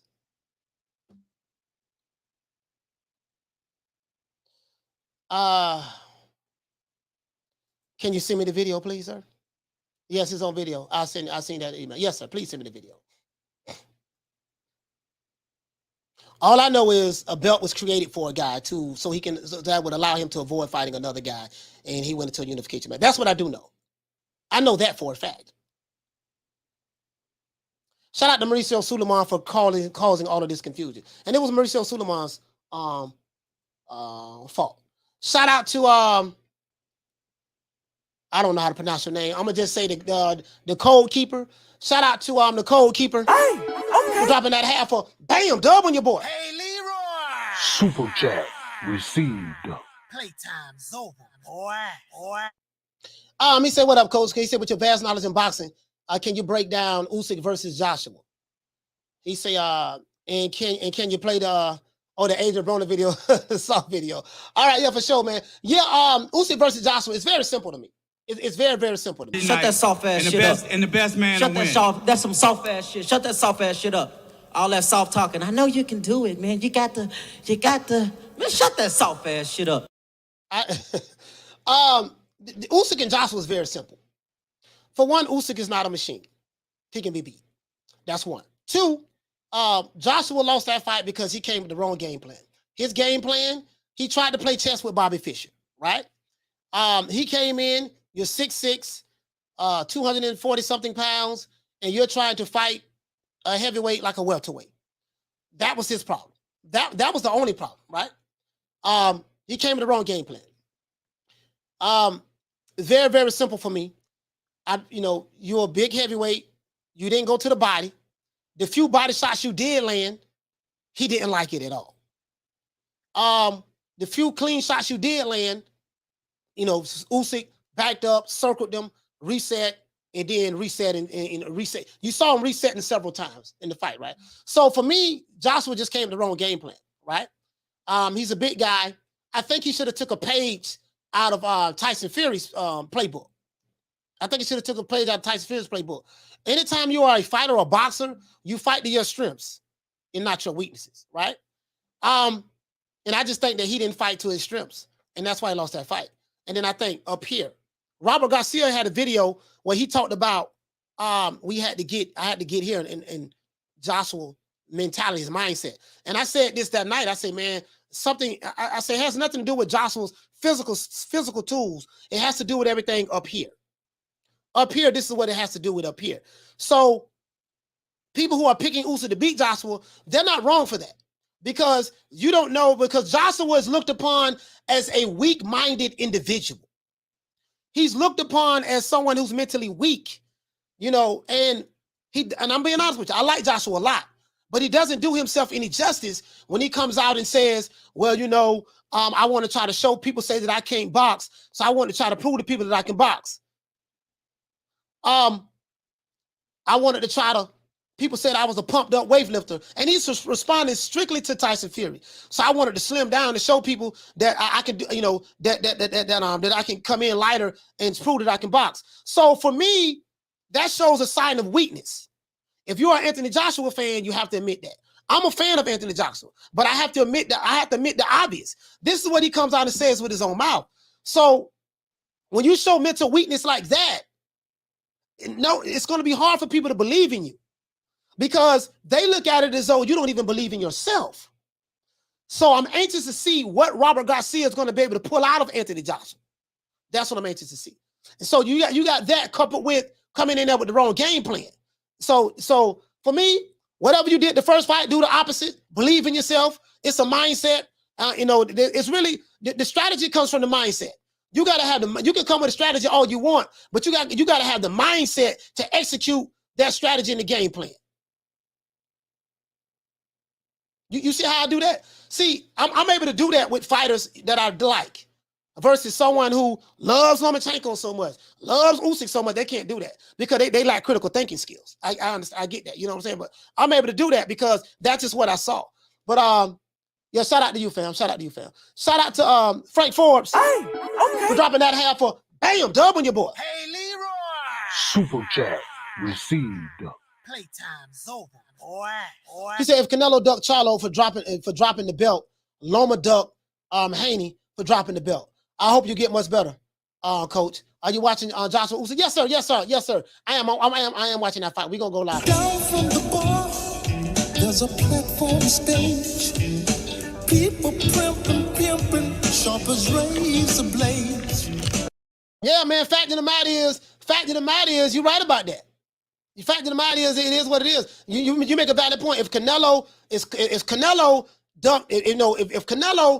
dropped this belt, got elevated to another belt to avoid fighting Charlo in order to go into a Triple G fight, would allow him to go into a Triple G fight, and you say that's a duck, then you got to keep that same energy with Lomachenko. I totally agree with that. You can't argue both sides of the coin. You can't have it both ways. And then you got Kane right here. Kane, I got one question for you. You saying Devin Haney got a world title he never fought for. Kane, let me ask you a question. How did Devin Haney get that title?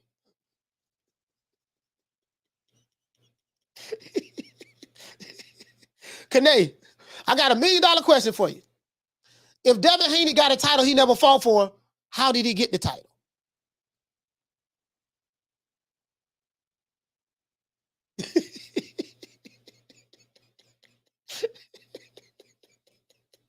did he get the title? That's the question. How did he get the title he never fought for? Was Devin Haney walking down the street? Please, Mauricio Suleiman, give me a title. I don't want to fight for it. Just give me the title. How did he get the title?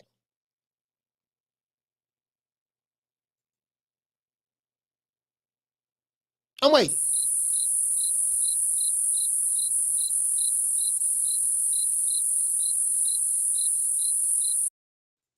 Real Talk said email.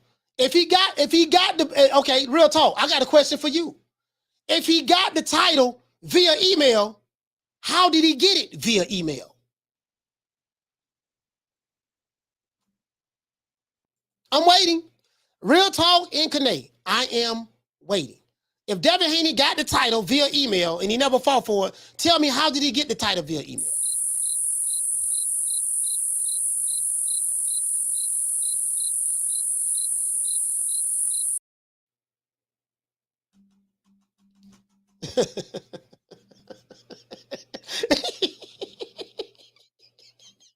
This shit too easy.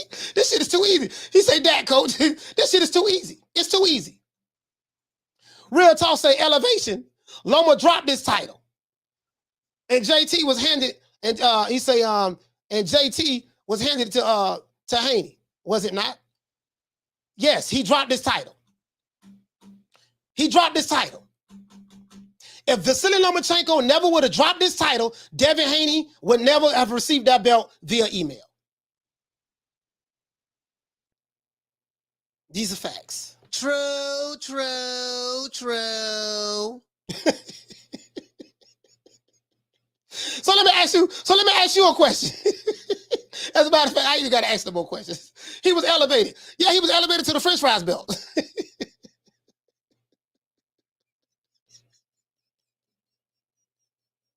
This shit is too easy.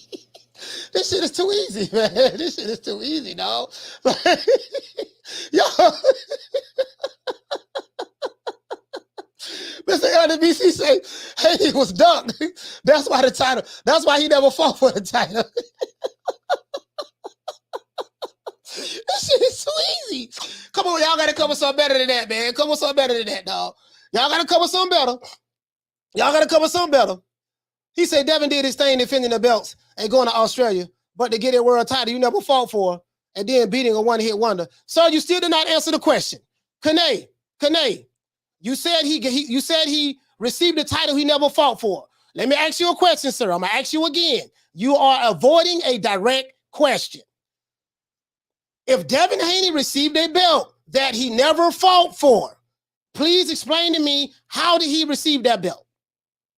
Did Devin Haney walk up to the WBC company and put a gun to Mauricio Suleiman's head and said, give me that belt that Lomachenko had? How did he receive it? Why did he receive it?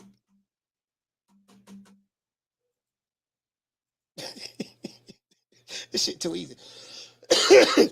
You can't even defend your position. Shout out to Malik for dropping that $2. Bam, super chat on your boy. Hey, Leroy.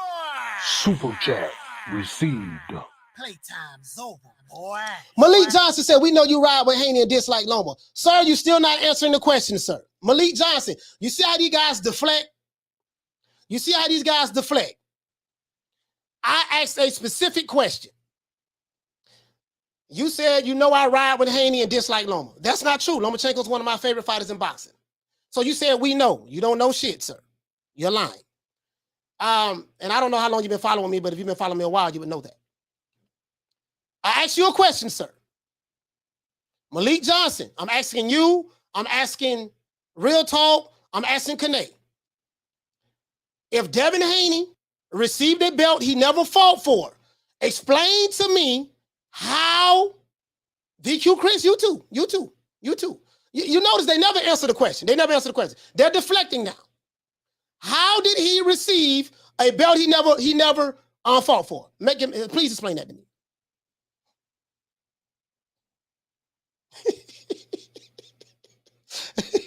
Jonathan say, because Loma gave it up. True.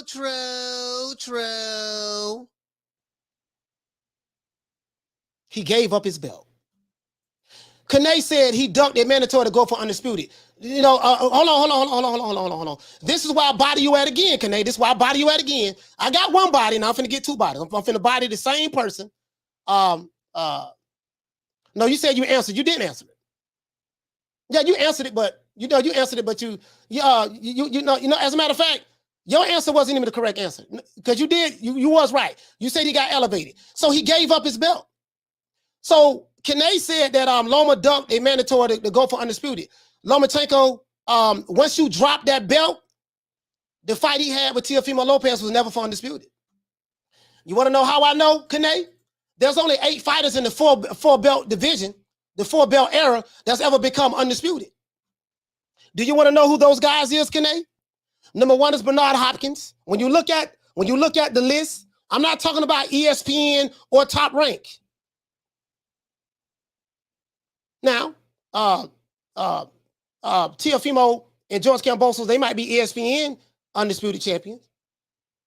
But when you look at it from a historical standpoint, as of today, there's only 8 guys' named on that list. You guys kill me with this. I throw this shit right back in your face, and you ignore the obvious. This is why I asked the question. If Devin Haney had the belt, forget Devin Haney. Forget Devin Haney. If Alexander Usyk had a belt,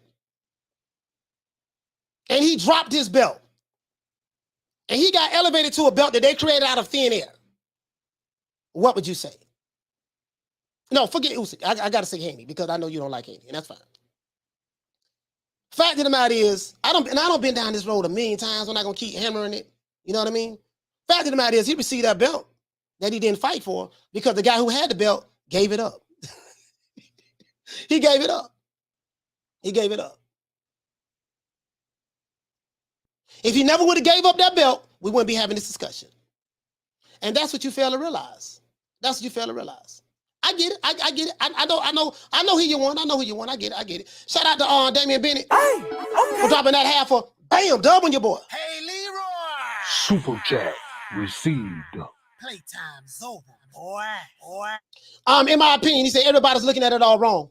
He said since who you fight matters, they both arguably fought better fighters than who they so-called duck.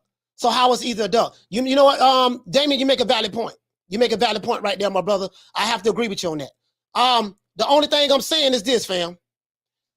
For those who say you ride with Haney over Lomachenko, which is dumb because Lomachenko is one of my favorite fighters. So these guys try to project onto you when they can't defend their position. They try to project onto you what they want you to be because they can't defend their position. And that's what's going on. I get it. I understand. I know who you want. I know who you want. Down from the bar, there's a platform stage. People pimping, sharp as razor blades. They giving out belts. And another question I have is this. You say that Devin Haney got a belt that he didn't have to fight for. Who did Vasily Lomachenko fight to get the French fries belt? True. And how did he get that belt? Did he get it via email? At least when Teofimo Lopez fought Lomachenko and became the new franchise champion, at least he fought for the belt. At least when George Kambosos fought Teofimo Lopez and beat him to get the French fries belt along with the other belts, at least he fought for the belt. If Devin Haney received the belt via email that he didn't have to fight for, tell me who did Lomachenko fight to receive the franchise belt. True. Shout out to Malik. He say Loma fought Teo to unify with his franchise. Relax. I was just saying, bro, it is what it is, man. It is what it is, Malik. It is what it is, Malik. I get it. He said Devin was on the zone at the time, so of course a unification fight with Teofimo Lopez made more sense. That's not a duck. I understand what you're saying. So fact of the matter is, I let you guys argue that. Because I don't been down this road before. We don't have shows on this. I don't want to have to pull up the articles I got the articles right here. I don't have to pull them up again. I'm not finna relitigate that. Fact of the matter is, Vasily Lomachenko is fighting Jamaine Ortiz. He was the newly crowned franchise champion. I call it the French fries belt. He got his ass whooped by Teofimo Lopez. Teofimo Lopez became the French fries champion along with the other belts. He got his ass whooped to George Kambosos. He ended up getting the French fries belt. And then he got his ass whooped by Devin Haney. And Devin Haney, who already had the WBC belt, got the French fries belt along with other belts. And he's the undisputed champion. And it's not because of the French fries belt. It's because he has the main WBC title and he has the other belts as well. There's only 8 fighters in the 4-belt era that has become undisputed in the 4-belt era. And that's Bernard Hopkins, Jermaine Taylor, Terrence Crawford, Alexander Usyk, Josh Taylor, Canelo Alvarez, Jamel Charlo, and Devin Haney. I don't care how you slice it or dice it. Shout out to Arlette. She said there are 309 people in here, but only 200 likes. As a matter of fact, I open up the phone lines. So what? This what I'm gonna tell you. This what you should say. Knock down 305. He say, "Damn, Loma, that's their one." Yeah, that's their one. That is their one. That's true. This what you should say. What you should say is this. Let me help y'all out. Mauricio Suleiman screwed up by creating a belt out of thin air. Bob Arum them screwed up because they did not want Lomachenko to fight as mandatory. Not saying that Lomachenko was afraid of Devin Haney. I'm not saying that. So what they did was they came up with a plan to allow Lomachenko to avoid fighting his mandatory. So they stripped him of his belt that he fought for, gave his belt to Devin Haney because he was the interim champion, and they created a belt out of thin air that Lomachenko did not have to fight for, and they gave that to him. And they said, well, we elevated him. This is why all of the sanctioning bodies never recognized the French fries belt. They never recognized it. This is why when you look at the other sanctioning bodies and you look at the boxing historians and the other periodicals and stuff like that, outside of Top Rank, outside of ESPN, they created their own shit. Mauricio Suleiman even said, "Oh well, we was trying something different. I wanted to what he said, what Mauricio Suleiman said, I wanted to what he said. He said something about I wanted to invite or introduce something new to the sport." All that shit there. So what you should say is, don't be mad at Devin Haney because you don't like him. Don't be mad at Vasily Lomachenko. Be mad at Mauricio Suleiman and Bob Arum because that's where the confusion came in at. That's the answer. That's the answer. Shout out to Mr. Anthony for dropping that quarter of a bam dub on your boy. Hey, Leroy! Super chat received. Playtime's over, boy. Mr. Anthony, what you say, fam? He say it was a duck. Star Space Fighters. Down from the bar, there's a platform stage. People pimping, sharp as razor blades. Shout out to Devin Bennett. What you say, fam? You say Coach Devin does not have the French fries belt. He never petitioned for it, according to Mauricio Suleiman. You know what, though? You hit the nail right on the head. I think I did see, hold on.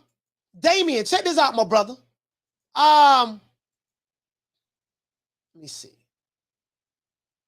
Let me see. Mauricio Suleiman. Damn, I need to find that article. Hold on.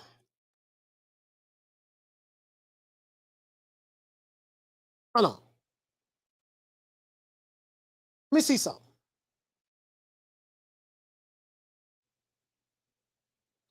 I need to find that. I heard that, but I haven't seen it.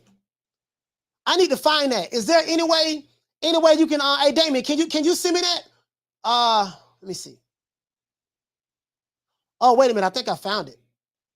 Hold on, Damien. I think I found it. I think I found it right here. Damien. Oh, this is Blue Blood Sports TV. I just pulled up a video from Blue Blood Sports TV. He said Devin Haney, not WBC franchise. It was not created for Canelo. for lightweights. I don't get what he's saying here.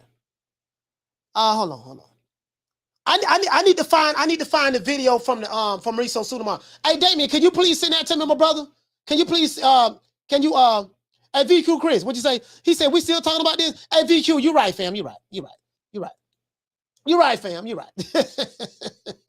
You're right. Oh man. I know who you want. I know who you want. I know who you want. I know. I get it.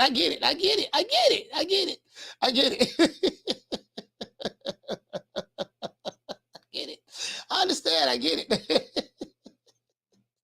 Oh, I get it, dog. Shout out to my sister Arlette. I get it.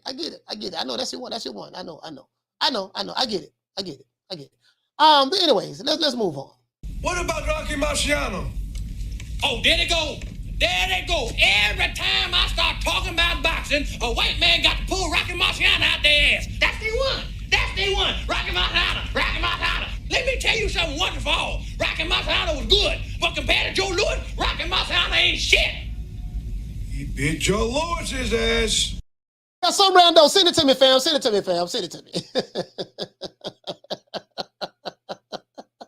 This shit is hilarious. Hey, VQ Chris, he said Coach just having too much fun. Yeah. This shit, you know, hey, VQ, we've been down this road a million times too, dog. Dog. Anyways. Fact of the matter is this. We have Vasily Lomachenko. He's back. He's going to be fighting a live dog. He's titleless right now. I think he got some kind of belt. I think he got like an NFBA belt or something like that. I think he got some kind of belt.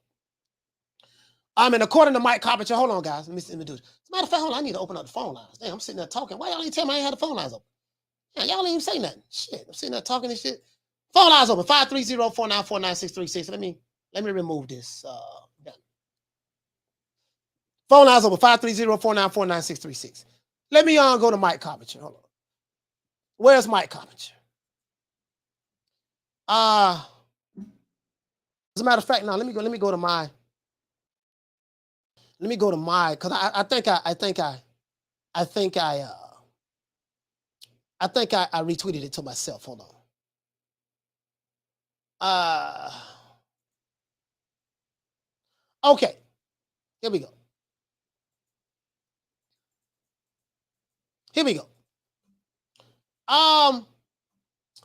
Michael Benson. Sorry about that. Michael Benson. He said Vasily Lomachenko has now left the Ukraine and he has arrived in the U.S. as he's targeting the Devin Haney versus George Kambosos Jr. Fight. He said, I need this fight, undisputed. It's reported that Loma has agreed a return versus Ortiz, Jamaine Ortiz, targeted for late October. Let's see what the people are saying. He said Vasily Lomachenko is still one of the very best fighters in the world. One win versus Haney, and he's reclaimed his status as #1 pound-for-pound fighter. Boxing Hall of Shame. Loma will put all of them in the trash bin at 135. Okay.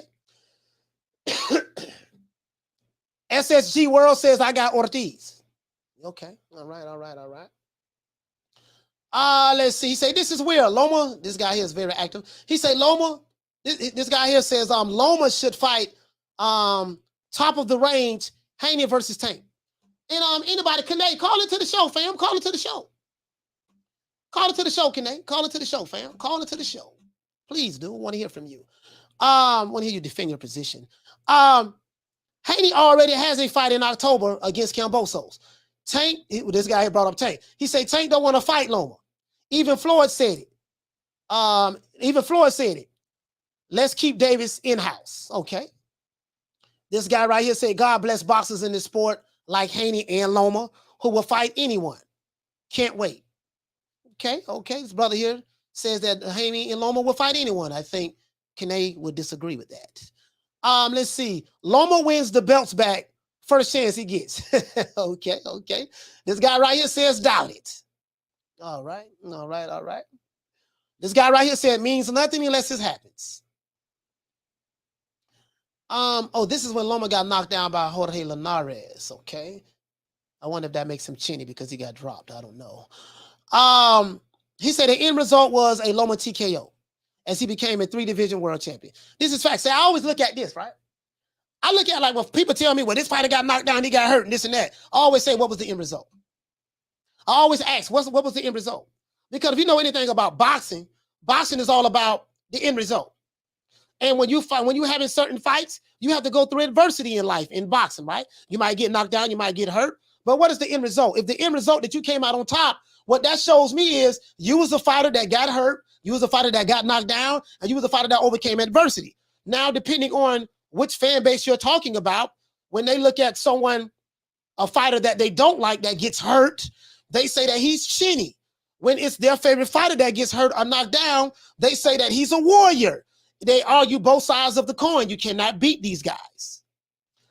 I just want to run that by you, okay? Let's see. He said that was like 4 years ago. Yeah. Oh, as a matter of fact, so we got a call calling it. Got a call calling it.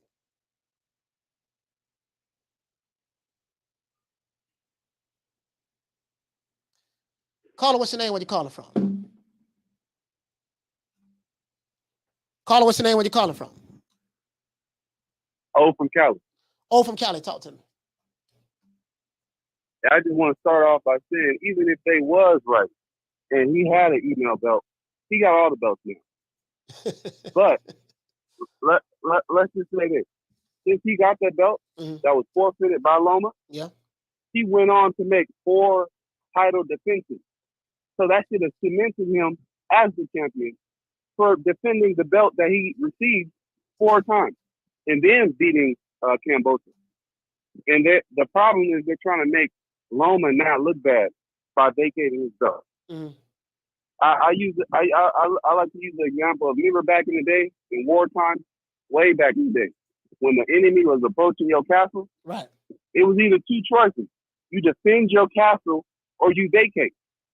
He vacated. And they're trying to say, oh, he went on to a better castle. That's not a good argument. You had your belt and you gave it up. So that's all I have to say. Oh, from Cali, man. They delusional. Oh, from Cali. You said it. Like the thing is these guys are not. They don't. They don't have any. They don't look at it from a balance standpoint. I get it. When it's their favorite fighter, he's God. He's Jesus. He's Moses. He's Abraham, and he can't do any wrong. And when their arguments is so flawed and it's so easy to defeat because they don't have that same energy when it's when it comes to defending their position. And you just broke it down very, very so eloquently. I couldn't have said it better myself. And it is. Yeah, and it's a good fight. The crazy thing, it's a good fight. We're not saying we don't want to see the fight. Yeah. I have Haney winning, but either way, it's a good fight. Yeah, shout out to O from Cali, man. I want to see Devin Haney and Lomachenko. And I think that fight can't happen. I just like to point out you guys as double standards. And I say this all the time. Shout out to my brother Kane. If you guys did not have a double standard, you wouldn't have one at all. You guys got a double standard. And when I point out your hypocrisy, oh man, you ride with Dev anyways. No, I'm pointing out your hypocrisy. The crazy part about it is you can't even see your hypocrisy because you drunk with your delusion. And I get it, I understand. Please call in. Please call in. Kane, please call in, my brother. Please call in. Please. Please talk to the old boy. Talk to me. I fuss with you, Kane, but call in. Please do. Phone lines is open. 530-494-9636. This guy here, Sweet Pugilism, he say, brilliant to see Lomachenko back in the fold. I totally agree with that. He say, find it baffling the hate Loma receives. As a fan of boxing, surely you have to appreciate Loma. Okay? He said, haven't seen hate for him, but it's difficult to justify him being top 10 pound for pound these days. He said, Haney versus Loma and Tank versus Garcia. This brother here want to see those fights. I totally agree with that. This dude here say the French fries belt. And they talk about here, WBC president defends decision to make Lomachenko the franchise champion. I have this article right here. This article will body anything anyone says differently. I have this article and I have it saved. But let's continue. But I'm looking past that. This guy right here, don't fuck with this nigga at all. He's a bitch.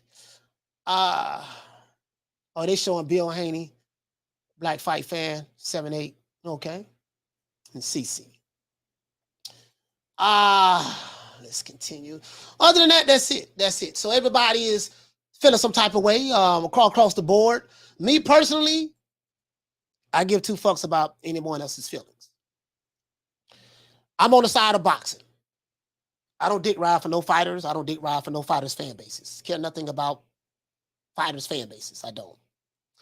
I just want to see the best fights. But what I won't do is I won't push your narrative.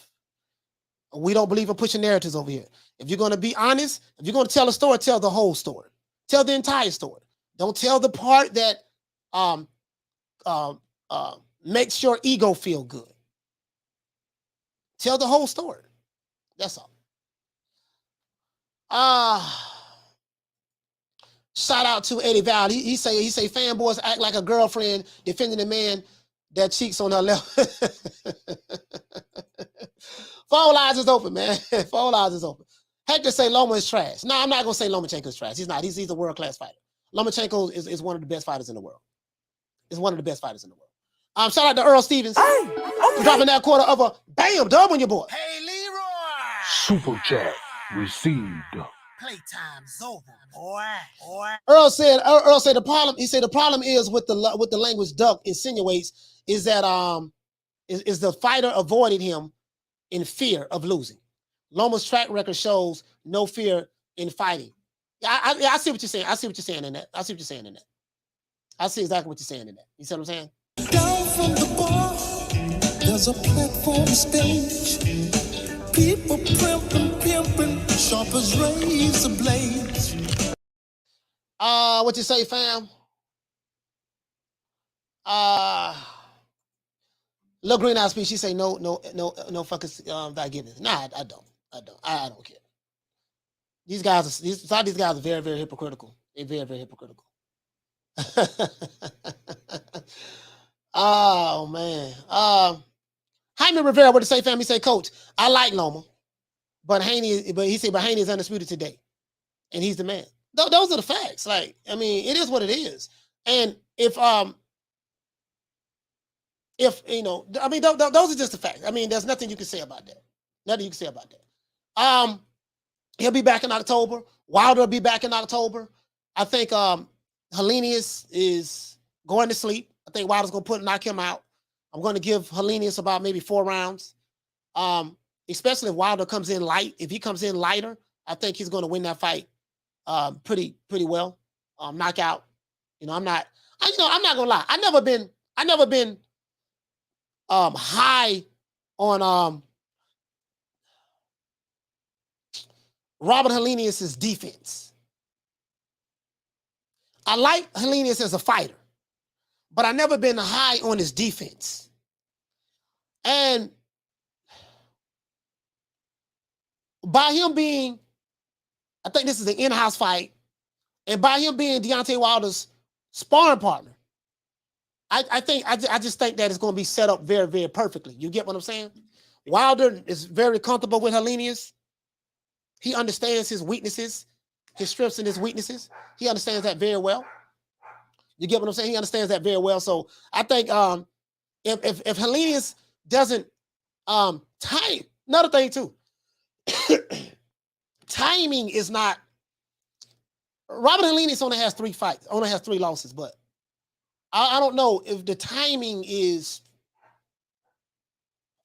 Hold on, where's my cookie out there barking? I need to give Sanaya this. Timing will be everything.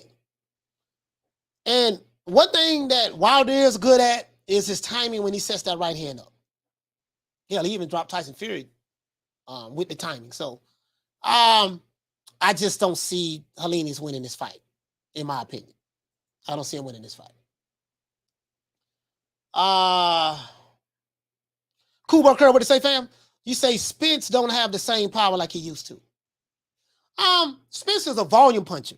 Spence is not that one punch knockout type guy. He's the type of guy that, you know, over a period of time, he'll wear on you. Especially if you sit in front of him. He's one of those fighters that sit in front of you, you know, like a Usyk, if you come in there with the high guard and I'm just gonna let you punch on me and then try to get shots in between encounters, he's gonna kill you. You know what I mean? So, that's pretty much, and he breaks you down. Like the high guard don't work with Usyk. I mean, don't work with Spence. You can't just sit there and, you know what I mean? So I think, I just think that, he's a volume puncher. He wears you down over a period of time. You see what I'm saying? Shout out to Hector Garcia. Big Hank, what's going on, fam? Big Hank, salute, fam. He said, Coach, can you believe the Mexican press came out with an article saying Jorge Kawagi is the best Mexican boxer in history? I didn't see that, fam. I didn't see that. They did? They did? Okay. I didn't know that. I mean, remember, who you pick as the best boxer in history and stuff like that, that's subjective to you. You get what I'm saying, Big Hank? That's subjective to the individual. Like, it just depends on what you like in a fighter. They may feel like, they have a close kinship to Jorge Kawagi. You know what I mean? So, I mean, for me, my favorite fighter, Mexican fighter, is Salvador Sanchez. Salvador Sanchez. You know what I mean? Hey, Blessing. I was up late last night watching Tay live, and Wilder came on. I almost fainted, Coach. I like that chick. You should say like that chick on the 5 Heartbeats. Blessing, she almost fainted when she seen Wilder. For all you guys who may be mad at women, oh, why she so in love with Joshua? Or why she so in love with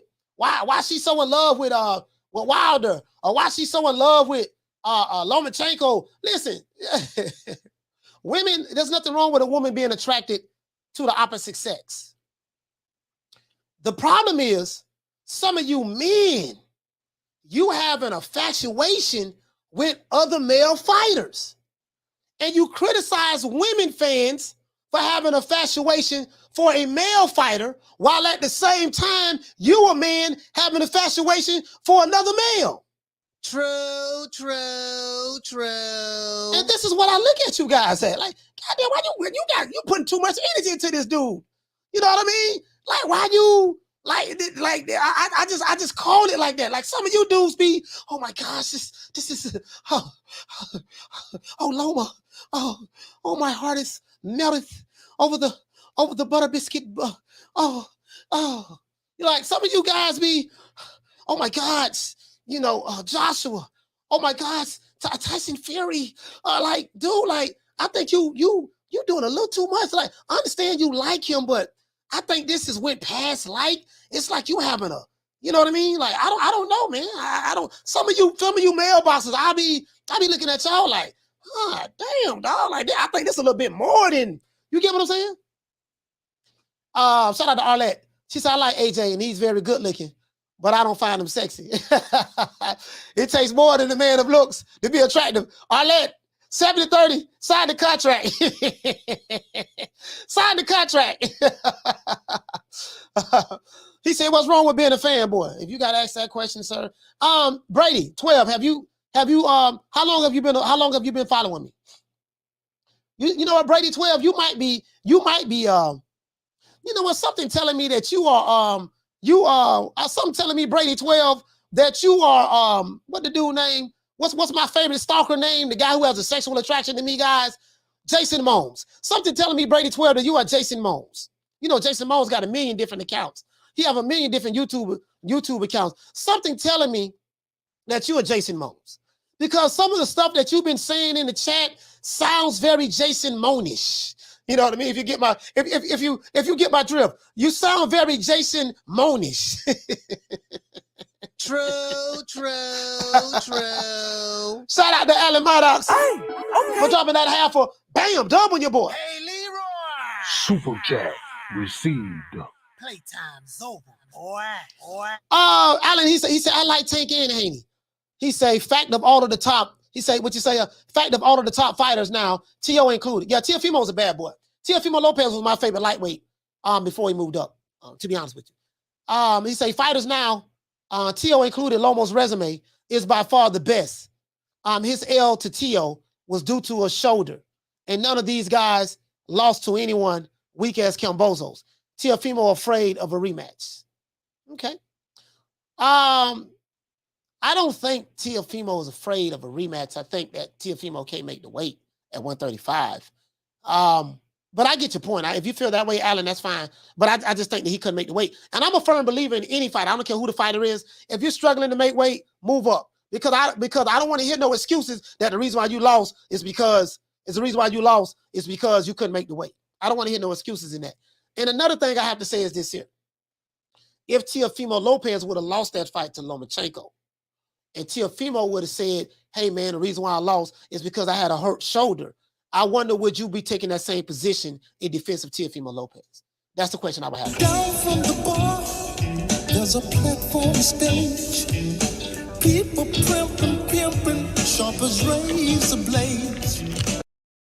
What you say? What you say? Not 305. He say, nah, coach, this was different. I'm just saying, it sounds very Jason Moniz. That's all I'm saying, fam. That's all I'm saying. These dudes here. Hey, Bless, he said, coach, your ass crazy. Hey, Bless, you know I ain't lying, though. You know I ain't lying. It sounds, bro, you can tell who's who. I know my stalkers everywhere. I know them. I can tell by the stuff they type in the chat. I'm like, they won't even call in. 530-494-9636. You notice when I open up the phone lines, none of my trolls call in. None of them will call in. They don't call in to defend their position. You know, especially when they're getting bodied. They want to argue in the chat. No, call it to the show and explain your position. Don't be hiding behind the chat. They don't never want to. They don't. Shout out to Big Steppin'. Hey, okay. For dropping that quarter of a bam dub on your boy. Hey, Leroy. Super chat received. Playtime's over. Boy. Hey, my brother Big Steppin'. He say for Jason Moniz. He like that. Down from the bar, there's a platform stage. People pimping, sharp as razor blades. I'm telling you, I know that's Jason Moniz. That's Jason Moniz. I know that's Jason Moniz. I'm pretty sure. Shout out the lady saying, she say, nope, they're lames. Never call in. When they do, Obama falls. True. Open up the phone lines. Soon as I open up the phone lines, it's quiet. Said, soon as I open up the phone lines, it's quiet. I like that. Hold on, Playboy. I said, hey, this me right here. Hey, this me right here. Stop. No. Don't try to break this up, Cassandra. He was tough online in my comment section on Instagram. Now he quiet now that we face to face. Now look at my eyes and reflect, player. Keep that same energy, Playboy.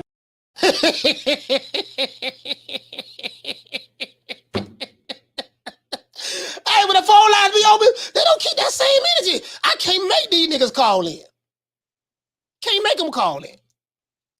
You know, they be in the chat, popping that flim-flam.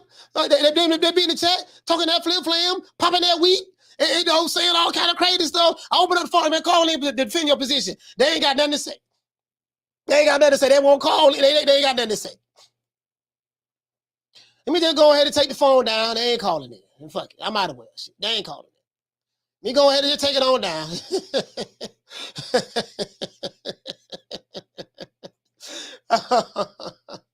Oh, man, it is what it is, man.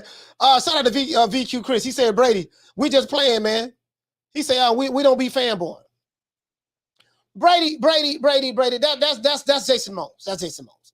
I'm 99.9% sure Brady 12 is a burner account for Jason Moniz. I'm pretty sure of that. That's Jason Moniz. ¿Y cuándo tú hablas? Dice nada. ¿Y cuándo tú hablas? ¿Por qué tú hablas mierda? Hey, it is what it is. I was surprised the dude from B-Boy never called in. Because anytime, that's his one. He probably listening to the show. He probably listened to the show, Jared from B-More. He probably listened to the show, and he probably heard what I said in my intro, that I know one guy that's going to call into the show from B-More, and his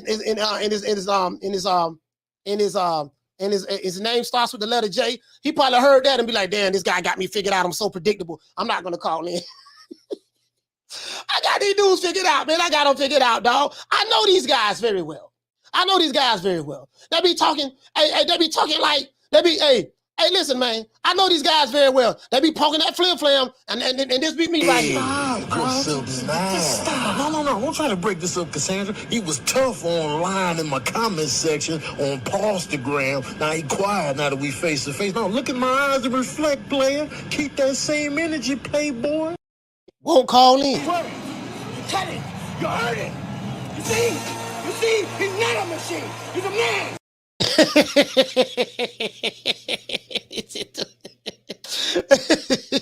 Shit too easy, man. This shit too easy, man. I need a challenge. This shit be too easy.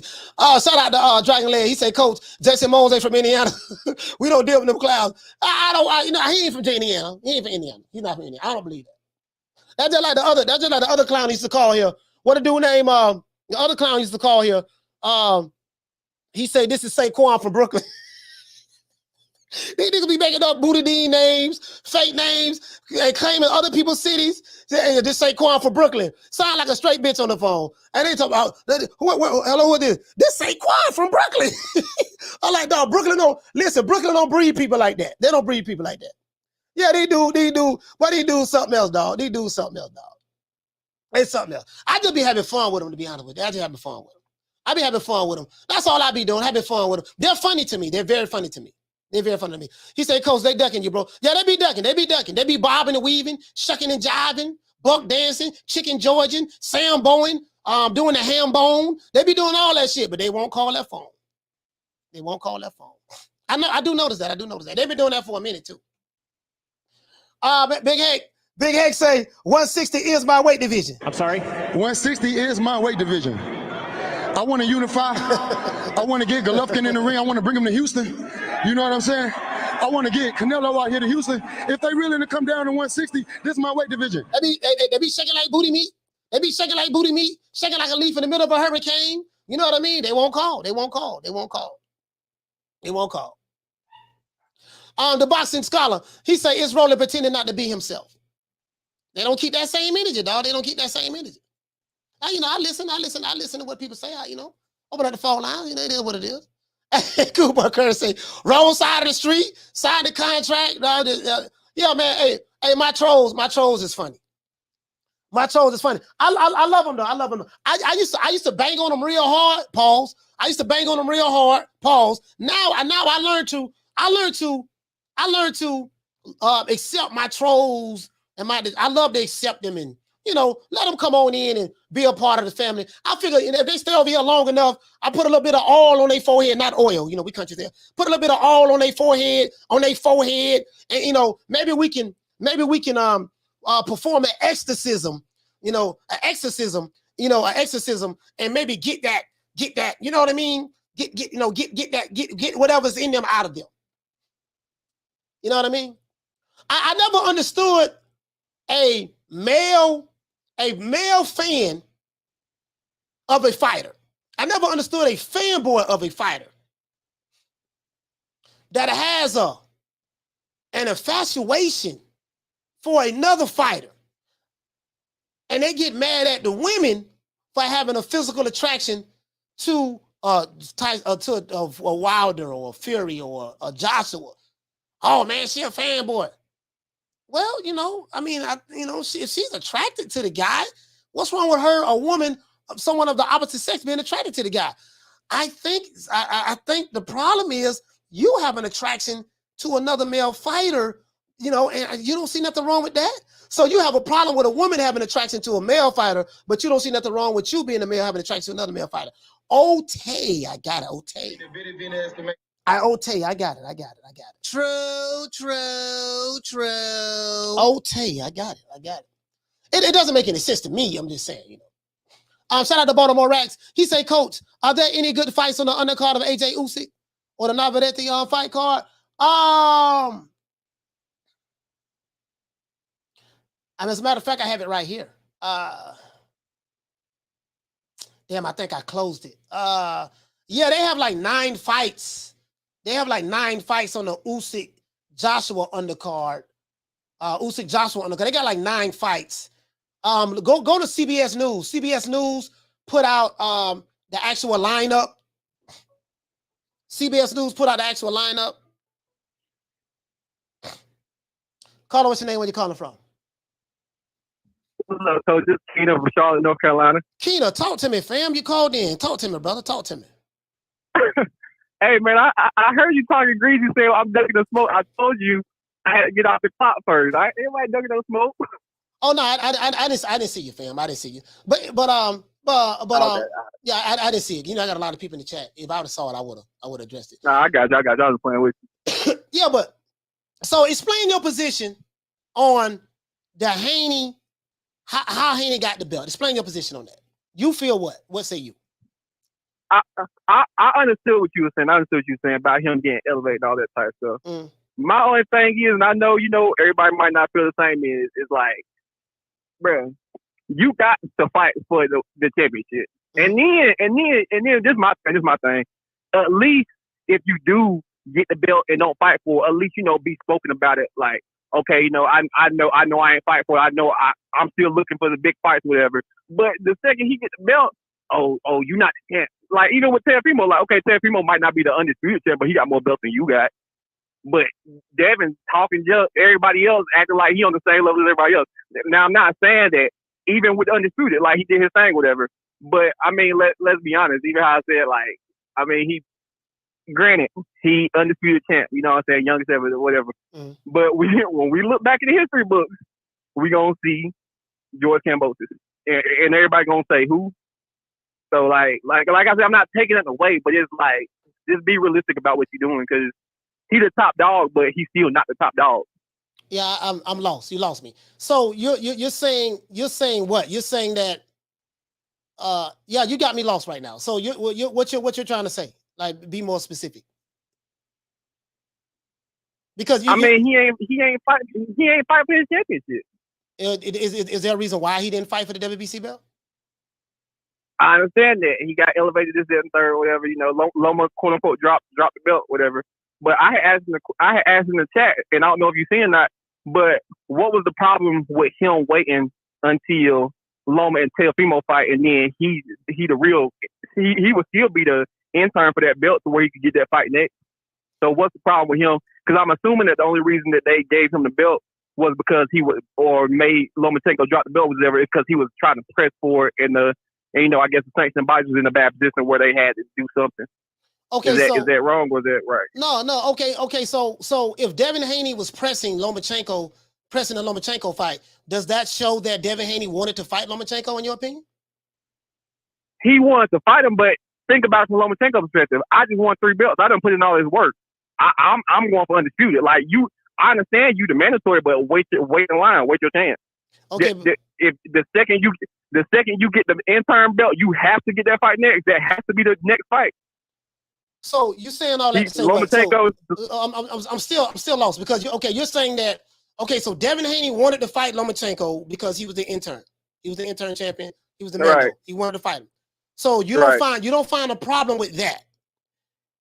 The problem you have is, I mean, I can see where a problem would be seen from that, but at the same time, Teofimo got the last belt. Why can't I go get the last belt before I fight this mandatory? What's wrong with that? Okay, so why did Lomachenko drop his belt?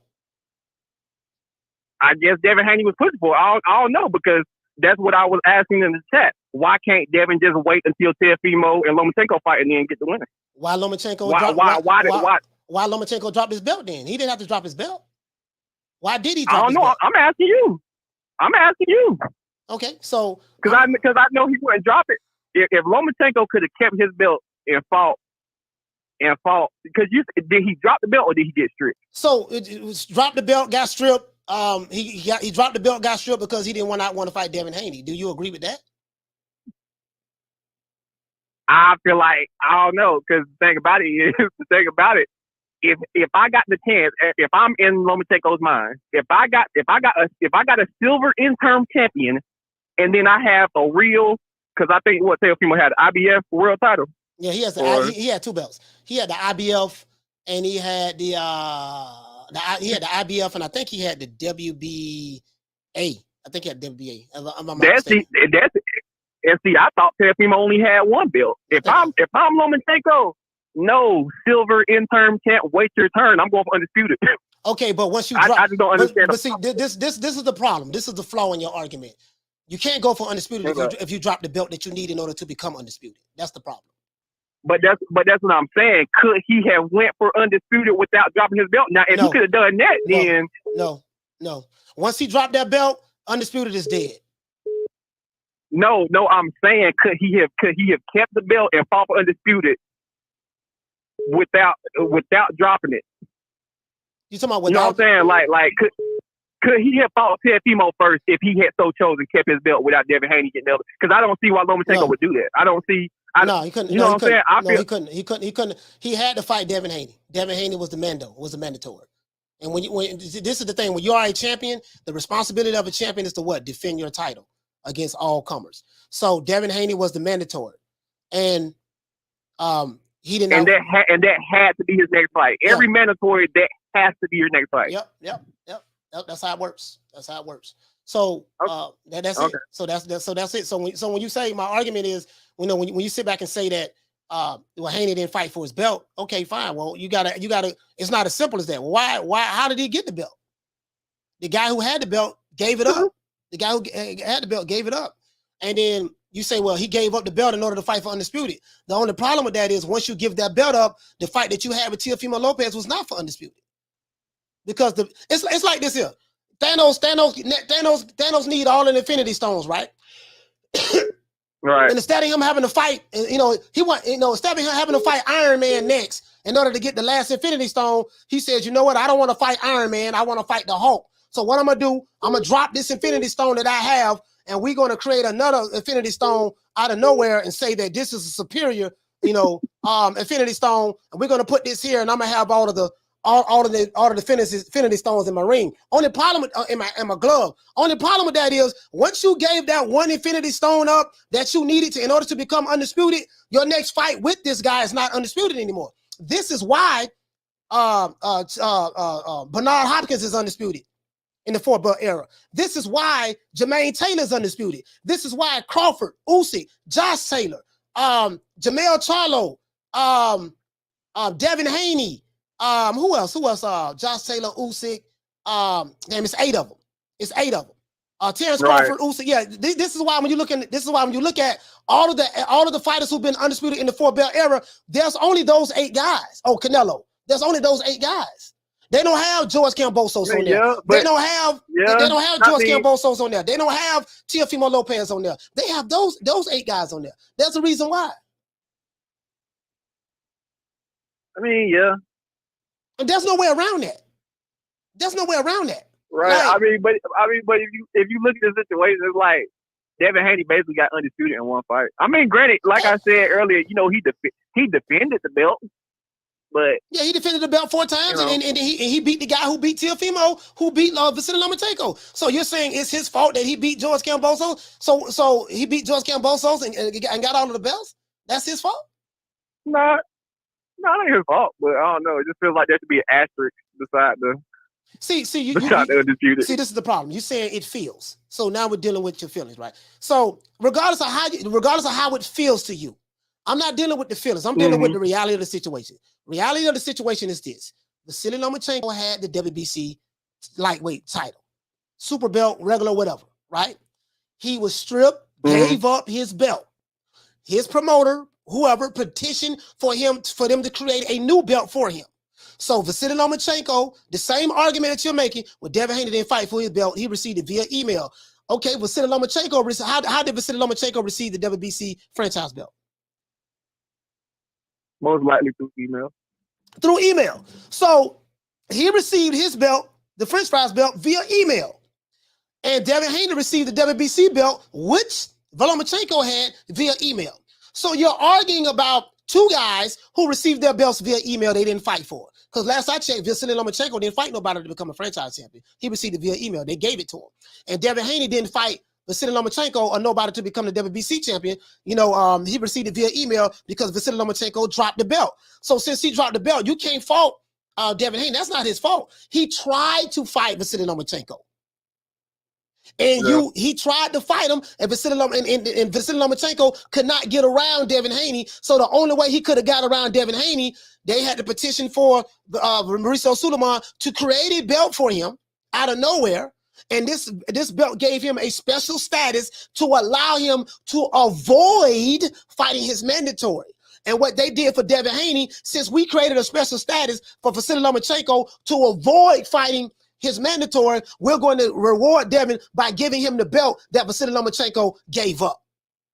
And that's what the problem lies. It's not Devin Haney's fault. It's not Vasily Lomachenko's fault. It's Bob Arum and Mauricio Sulaiman's fault. And therein lies the problem.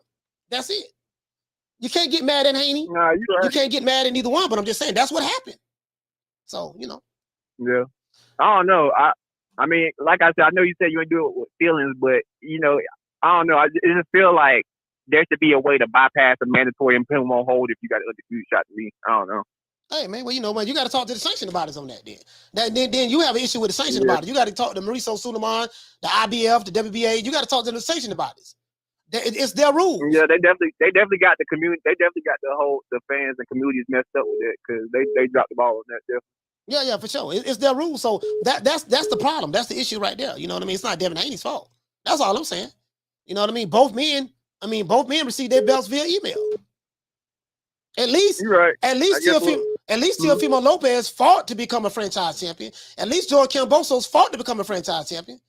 At least they did that. You know what I mean? So, anything else you want to say, Kane? Nah, I mean, I know I get Devin Haney a lot of shit. Yeah. But I guess we'll see how much of a champion he really is after he get past his second down payment on his undisputed. So Okay, all right. Well, shout out to Kane, man. Salute to you, fam. Salute to you, brother. Shout out, bro. Good show, coach. Yes, sir. Shout out to Allen Maddox for dropping that half for bam dub on your boy. Hey, Leroy. Super chat received. Playtime's over, boy. Allen, what you say, fam? He say, Coach. He said I take the same stance with many fighters, but T.O.'s FOS, he's a Booger Ray. You would say he like Booger Ray. Both got more stories than Dr. Seuss. I see what you're saying with Teofimo Lopez with excuses and stuff like that, and more excuses than anybody. Only T.O., T. Wino Diddy are more delusional than Booger Ray. Yeah, I get what you're saying as relates to the excuses from Teofimo Lopez. I got you on that. Someone argued that and say he really had a serious health issue, but I get exactly what you're saying. Down from the bar, there's a platform stage. People pimping, sharp as razor blades. Caller, what's your name? Where you calling from? South Louis from Phoenix. South Louis from where you from? From Phoenix. South Louis from Phoenix. Arizona. South Louis from Phoenix. Talk to me. Yep. I agree with the caller that he called, the one that called in right now. Mm-hmm. Everything he said they're all valid points. I mean, I don't know. I don't even know how Haney ended up with a belt. To be honest, folks, I'll be honest.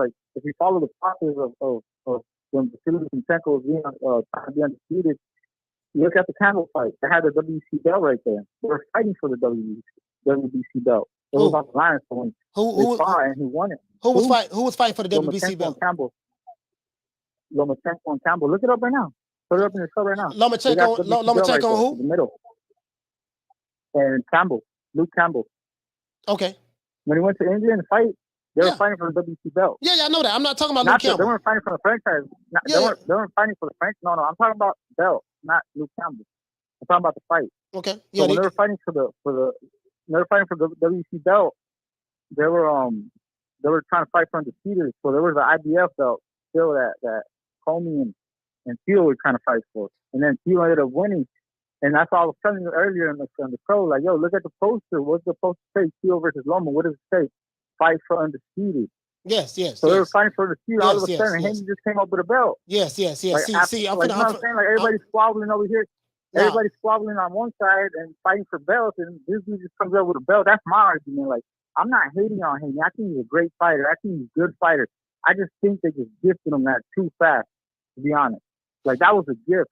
And if you know, like you say, Superman and WBC's crooked, well, then you should know that they gifted him that title because, I don't know, it might have been, you know what I'm saying? So like, you know this like, this is where you confused that. When Teofimo Lopez and Vasily Lomachenko fought each other, Top Rank said that this was for Undisputed. That was a lie. No, it was for Undisputed. No, hear me out. That was a lie. No, it wasn't a lie. Okay, hold on. I'm finna tell you why it was a lie. How was it a lie? What belt? What belt? Who was the WBC champion? Devin Haney was WBC champion. No, he wasn't. He got elevated after that fight. Who got elevated? Haney got elevated by when fighting nobody. When Lomachenko fought Teofimo Lopez, what belt did he have, sir? He had the WBC belt. Which one?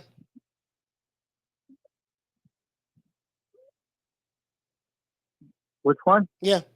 The regular one. No, he didn't. The one he won against Luke Campbell. No, he didn't. Did they fight for it? No, he didn't. Luke Campbell fight. No, sir. No, he didn't. When Teofimo Lopez, he didn't fight for the. He didn't fight for the vacant WBC belt. Yes, he did. Yeah, you're trying to confuse. Hold on, this is what you're doing. So, no, you're trying to confuse. Coach, I know your mindset games. I know, I know how to read people too. I know that that was calling. He was in the right. So listen to me. Can you listen to me? I'll listen to you. Just listen to me. He was in the right. That's how I kept saying in the chat, like, yo, the caller. Nah, you see what I'm saying? Now you just know. Come on, you're not gonna give me a fair fight of this. Like, no, talk. I'm trying to prove a point. Go ahead, prove your point. No, because you're trying to steer away, of the facts. Like, come on, man. Everybody over here squabbling and fighting real people and trying to grab the belt, and then all of a sudden this guy just ends up with a belt and says, "You got to fight me to be undisputed." Like, who are you? Like, that's why Lomachenko kept saying, "Who's Devin Haney? Like, who is this guy? Who is he fighting?" Like, that's when they say, "Who's he fighting?" And I hear when fighters say that, but to be honest, that's a real point of view of fighting. Like, fighters are really fighting people. Teo did really fight real contenders, and he fought a real champion to become a champion. Like, who did Haney fight to become a champion? Like, come on, like isn't that a little shady? Like, isn't that wouldn't you question that? If that was any other fighter, wouldn't you just question that? Let's pretend like it's not even Haney, because a lot of people would think oh, he's a young, you know what I'm saying, black man. I understand, 'cause I'm brown myself, and it's a good accomplishment, you know what I'm saying. But I'm saying like he did the less work, and you know what I'm saying. Like, he got what Lomachenko was supposed to do. You know what I'm saying? Like, Lomachenko was grabbing all these belts, like the caller was saying earlier. He was following the process, like we all were. We were all trying to see who's gonna be undisputed and who's gonna take all the belts. Because to be honest, who made that a trend again? Who made that a trend? There's only supposed to be one champion in one division. Who made that a trend? It was Lomachenko. Lomachenko was the first one to say that. Let me know when you finish talking, so I can. Let me know when you finish talking, so I can speak.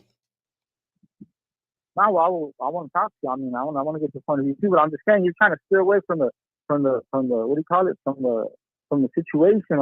Like we weren't all following the process. You know what I'm saying? Like, we were all following the process. All of a sudden, like, Haney ends up with the belt, and they're saying, all right, listen. I'll let you talk for a little while, right? I'm not gonna let you filibuster the show. You do know that the caller agreed with me when we got off the phone. You do know that, right? Were you listening? Yeah, because you pushed them into agreeing. Okay, I'm not, you know what I'm saying? So let me know when I can speak, because you've been saying a whole lot of nothing. And I'm gonna break this down for you. I asked you a specific question. When Vasily Lomachenko fought Teofimo Lopez, I specifically asked you what WBC belt that he had at the time when he fought Teofimo Lopez. What say you?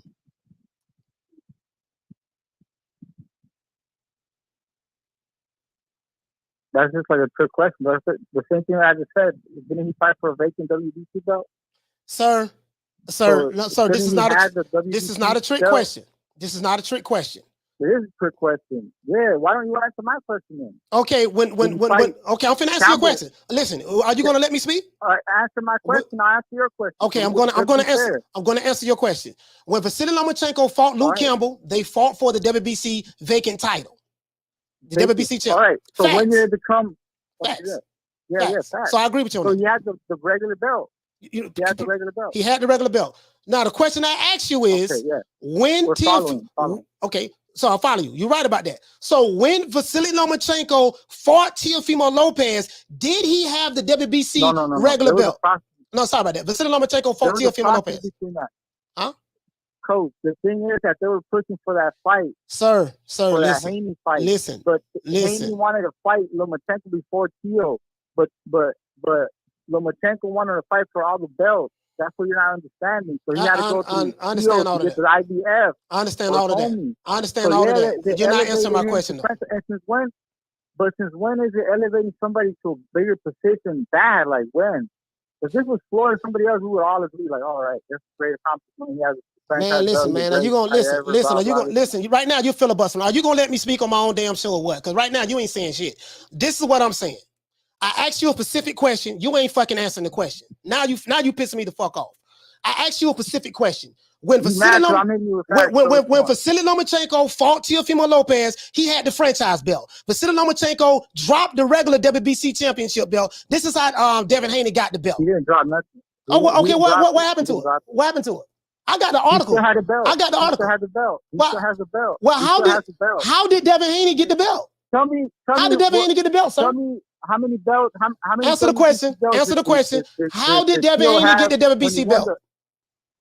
All right, answer my question though. I answered your question already. No. As a matter of fact, I'm finna mute you now because right now you're talking stupid. Sauce Louis, right now you're talking stupid. When Vasily Lomachenko fought Teofimo Lopez, since you want to filibuster my show, now I got your dumb ass on mute. When Vasily Lomachenko fought Teofimo Lopez, he had the franchise belt. He was stripped of his WBC belt, the one he won when he fought Luke Campbell. When he fought Teofimo Lopez, he did not have that belt anymore. That's the point. This is how Devin Haney got the belt. He got elevated to the French fries belt. They created a belt for him. I have the fucking article right here. You're not even answering that question, right? So when he fought Teofimo Lopez, it couldn't have been for Undisputed because he didn't even have the WBC belt because he got stripped of the belt or he dropped the belt and Devin Haney got elevated to it. This is why you say that Devin Haney he got his belt via email. He got that belt via email that Lomachenko had because Lomachenko did not want to fight Devin Haney. He wanted to go into a unification match with Teofimo Lopez. Once he got stripped of that belt and they gave it to Devin Haney and they created the belt for Teofimo, created the belt for Vasily Lomachenko, he received that belt, the franchise belt, via email, just like Devin Haney received the WBC belt via email. Devin Haney wanted to fight Vasily Lomachenko. Vasily Lomachenko said, no, you ain't nobody. I want to fight Teofimo Lopez. When he chose to go that route, and because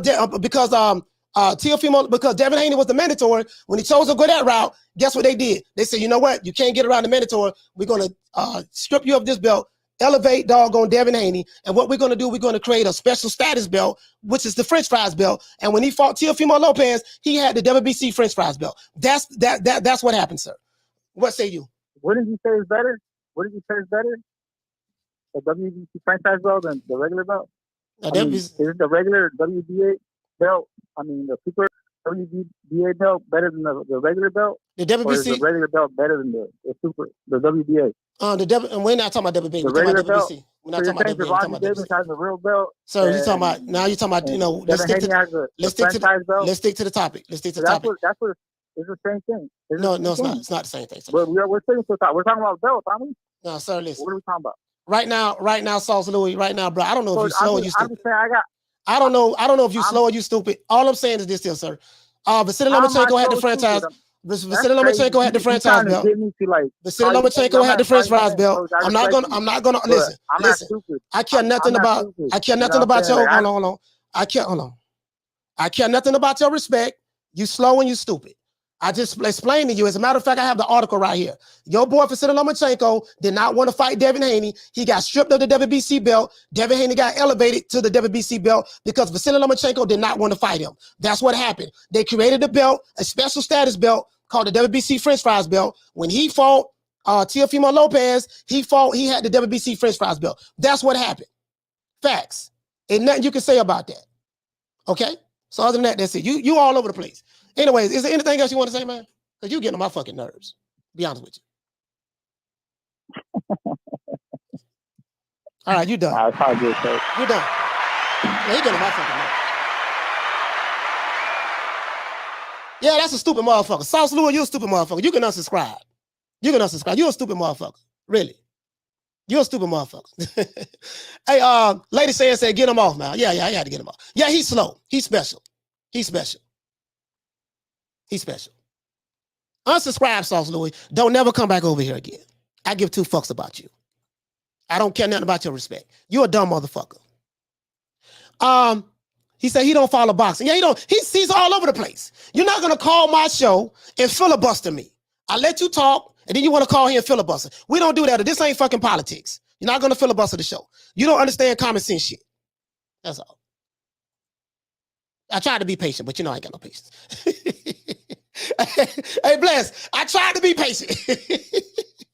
But the more I listen to him, the more I'm like, this motherfucker here he just trolling at this point. He said Carla had a point. What point he had?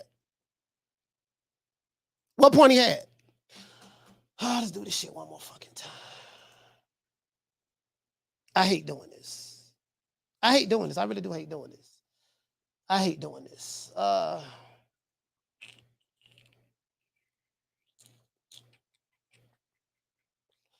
I hate doing this because I don't did this 1,000 times already. Y'all already know where I'm going at with this. Y'all don't know where I'm going. As a matter of fact, let's do this. Y'all already know where I'm going at with this, right? You know where I'm going at with this, right? This for all you stupid motherfuckers, right? Anybody that's stupid, this is for you. I don't give a fuck about you. Know that, right? Let's go here, though. The stupid motherfucker. Let's see. I think this is it right here. And let's pull up another one. Let's pull up another. I'm going to go ahead and nail this in the coffin right quick. A lot of these motherfuckers is slow. Short boy shoulders. Let me go ahead and nail this shit in the coffin right quick.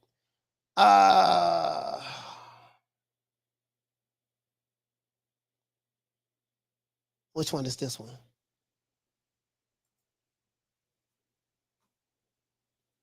Wait a minute. Okay, that's the, hold on, let me see. That's bad left hook, SB Nation. Okay, here we go right here. I got it, guys. Be patient with the old boy. I got it right here. Hey, I hate doing this. I don't did this shit 1,000 times all fucking ready. I did this shit 1,000 times already.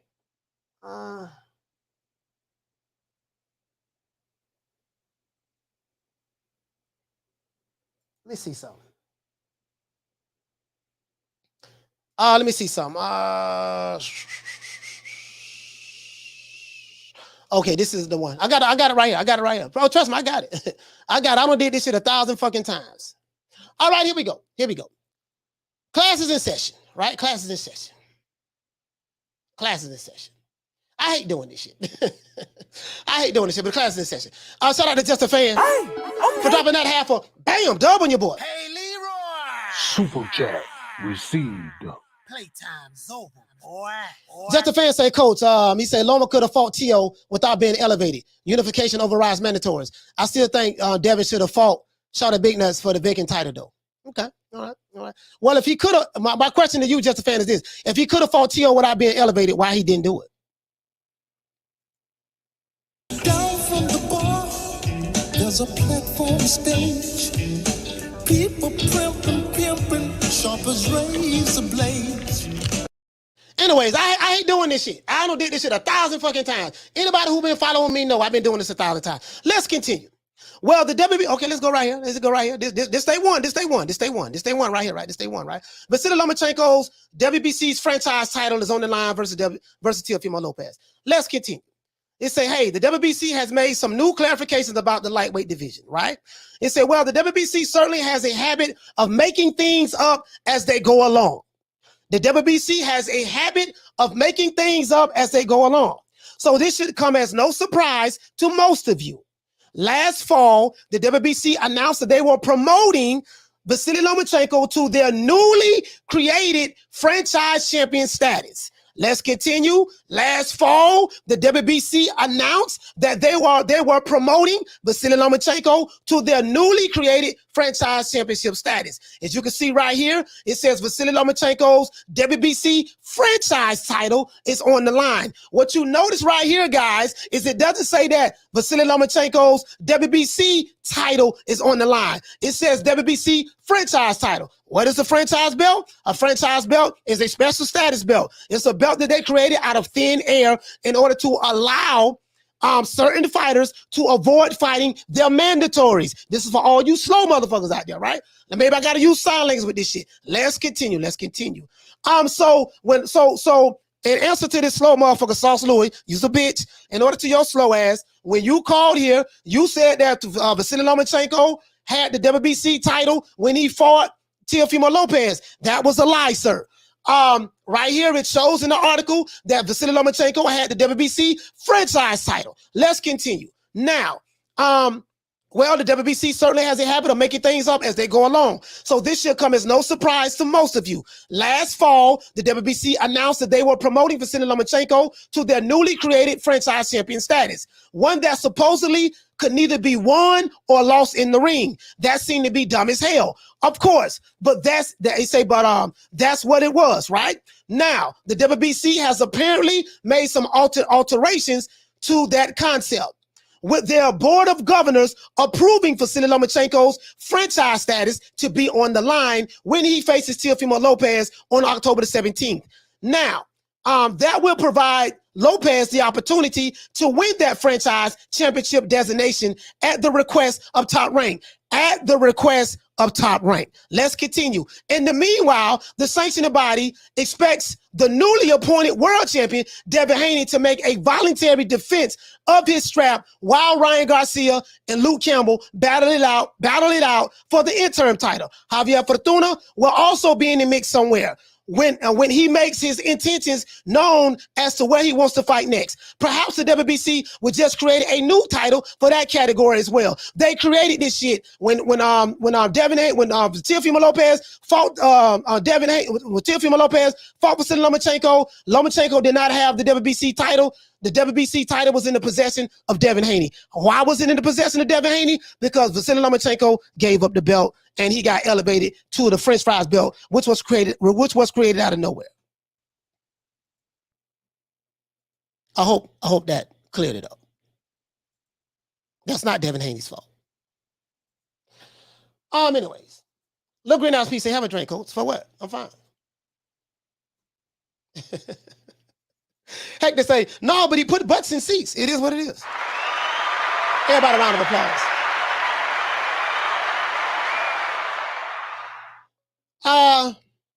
Let's see who this is.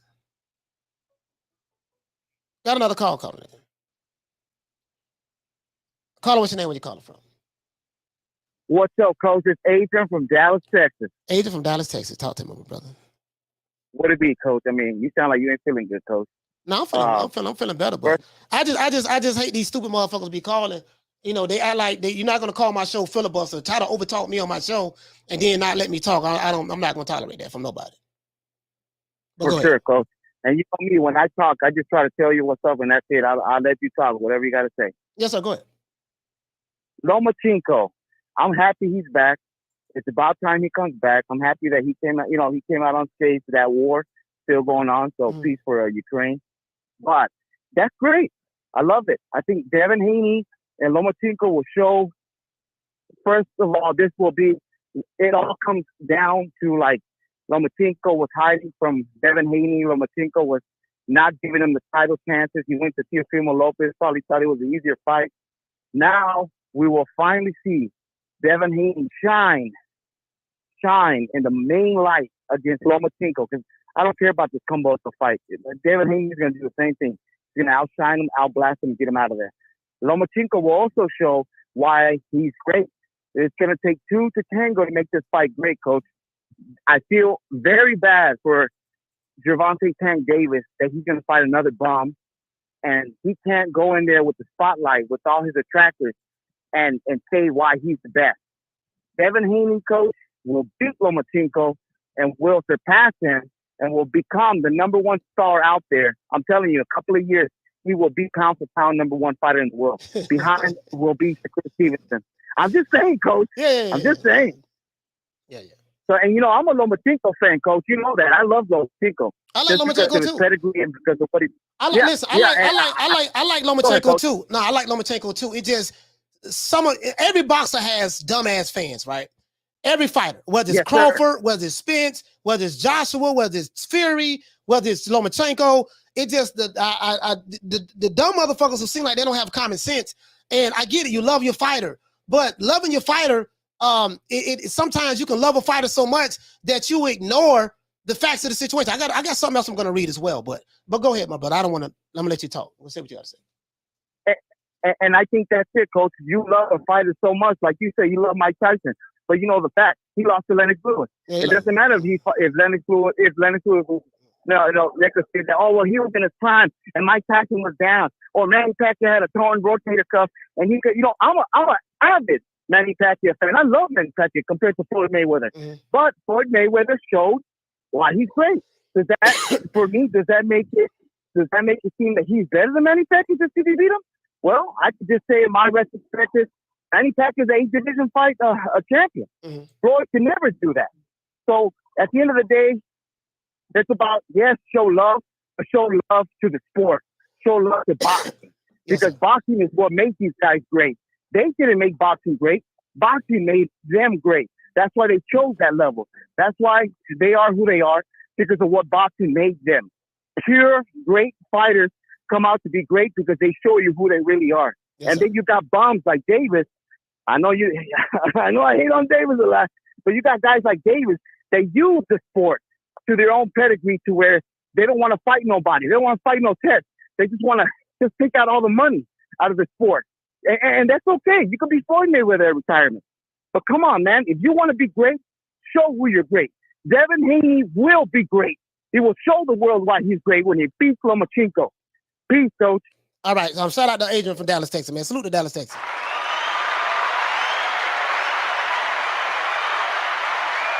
This here is the nail in the coffin. What the hell is the real purpose of the franchise championship?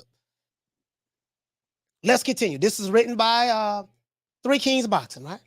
Franchise champions. Do we need or even want them? This is the bullet.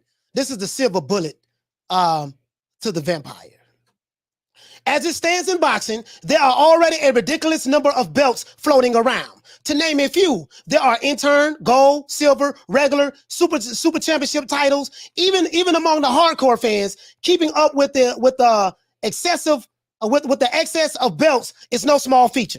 In June, the WBC shook up the boxing world by announcing their new creation of the franchise championship belt. Along with this reveal, the organization would declare Saul Canelo Alvarez would be the first recipient of the new title. With the existing oversaturation of belts, no one wanted to see yet another title dreamed up on the whim. I've done this so many fucking times.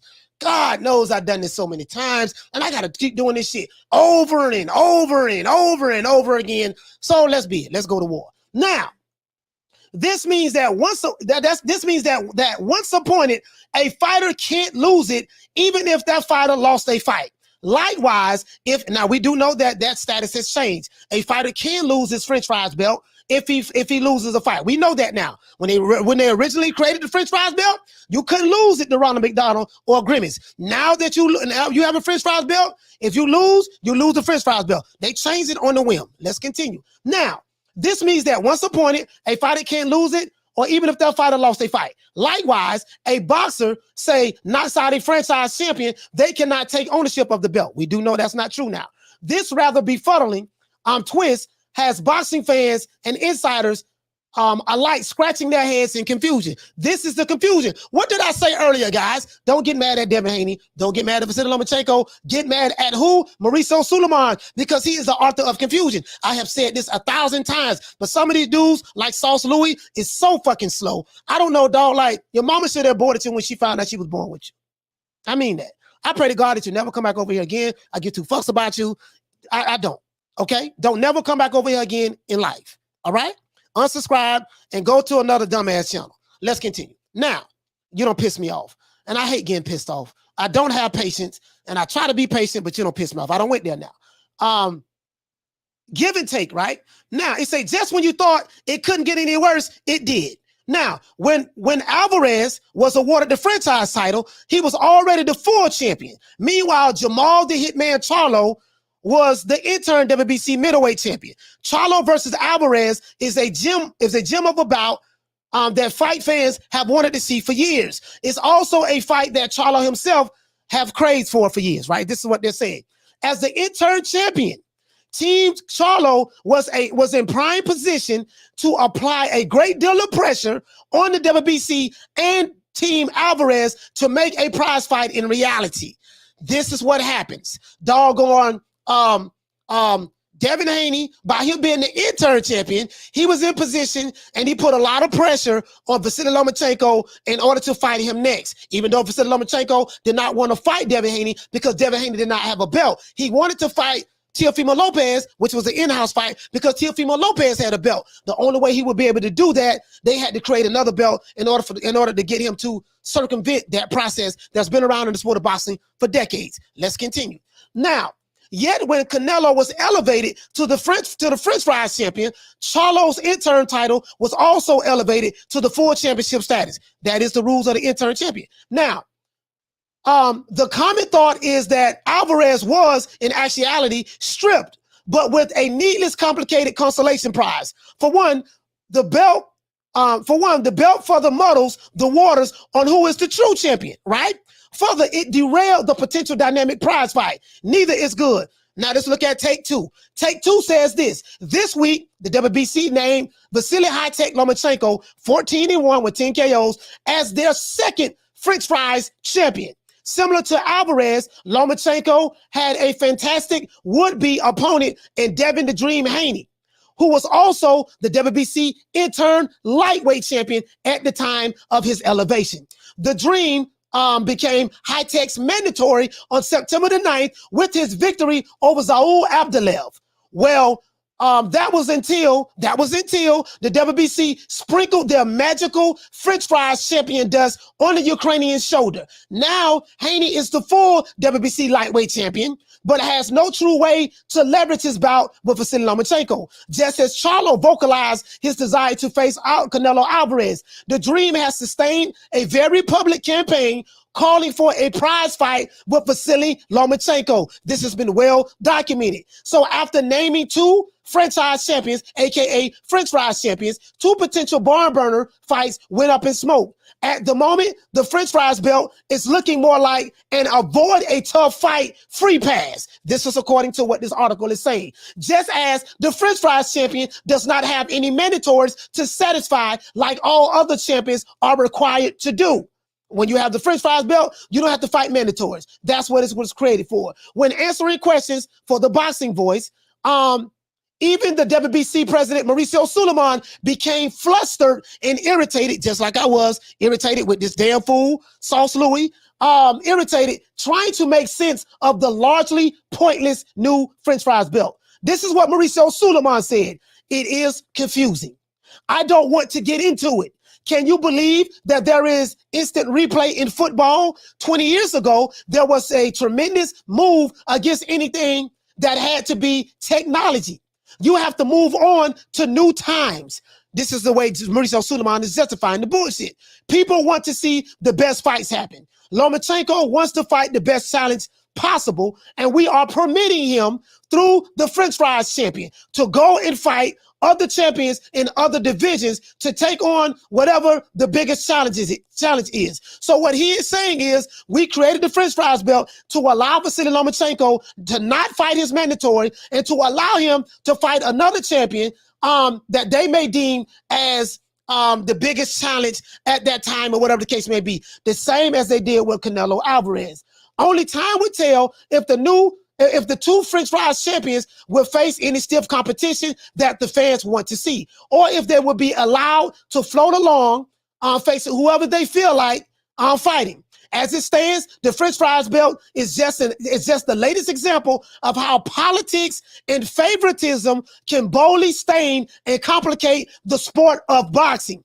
It would be interesting to see what future franchise champions are appointed, which we do know now that we do know what's going on with the French fries belt now. So we think we know. Similarly, let's see if they are too miraculously provided an immediate escape route from an impeding tough fight. This is what this article is saying, right? Yet even now, just two French fries champions, we can begin asking key questions. Why do we need a new belt? Why do we need this new belt? In what possible way does the French fries belt help clear up or enhance anything in the sport? Bottom line is this. It seems the new status is a discreet way of allowing fighters who are considered hot commodities to avoid endangering their marketability with a loss to a hungry challenger. True. He said that fight, he said this article was definitely written by a PBC bias writer. The question I have to ask you, and you know how I feel about PBC, but the question I have to ask you, Damian Bennett, what is it about that article that you disagree with?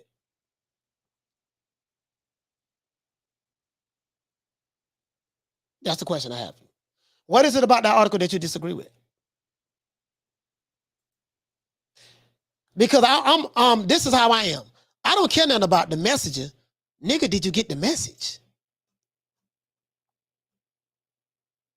And I'm not saying, calling you a nigga, Damien. I'm just saying, I'm just telling you how my grandfather taught me. Yeah, I know you don't like the messenger, the article, the writer. Did you get the message? What is it about that article that you disagree with?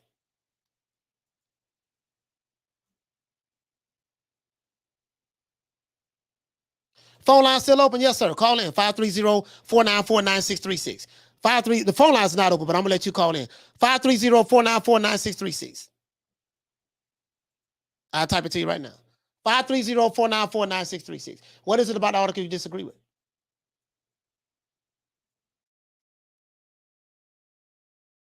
That's the number right there. 530-494-9636. There you go. Please, somebody enlighten me. The promoter can apply for French fries, said scumbag.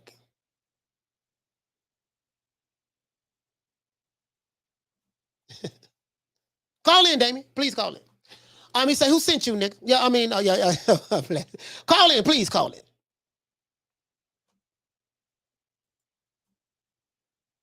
And I'm not a pro promoter guy. I'm not pro Top Rank, pro PBC, pro Matchroom. I don't give a damn about none of these promotional companies. But the question I have is, what is it about that article that you disagree with? Please. Big Heck, he said, let's all thanks Canelo for ordering that fridge.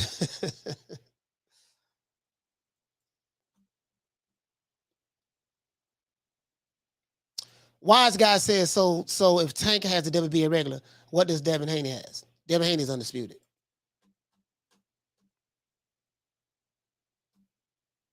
And this is not about Canelo. I'm just reading you, just showing you the history of it.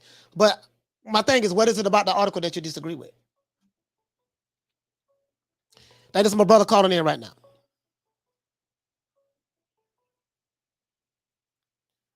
Caller, what's your name? Where you calling from? What up, man? This Marlon So Icy Sounds, man. I'm moving from Minnesota. I'm moving to Florida right now.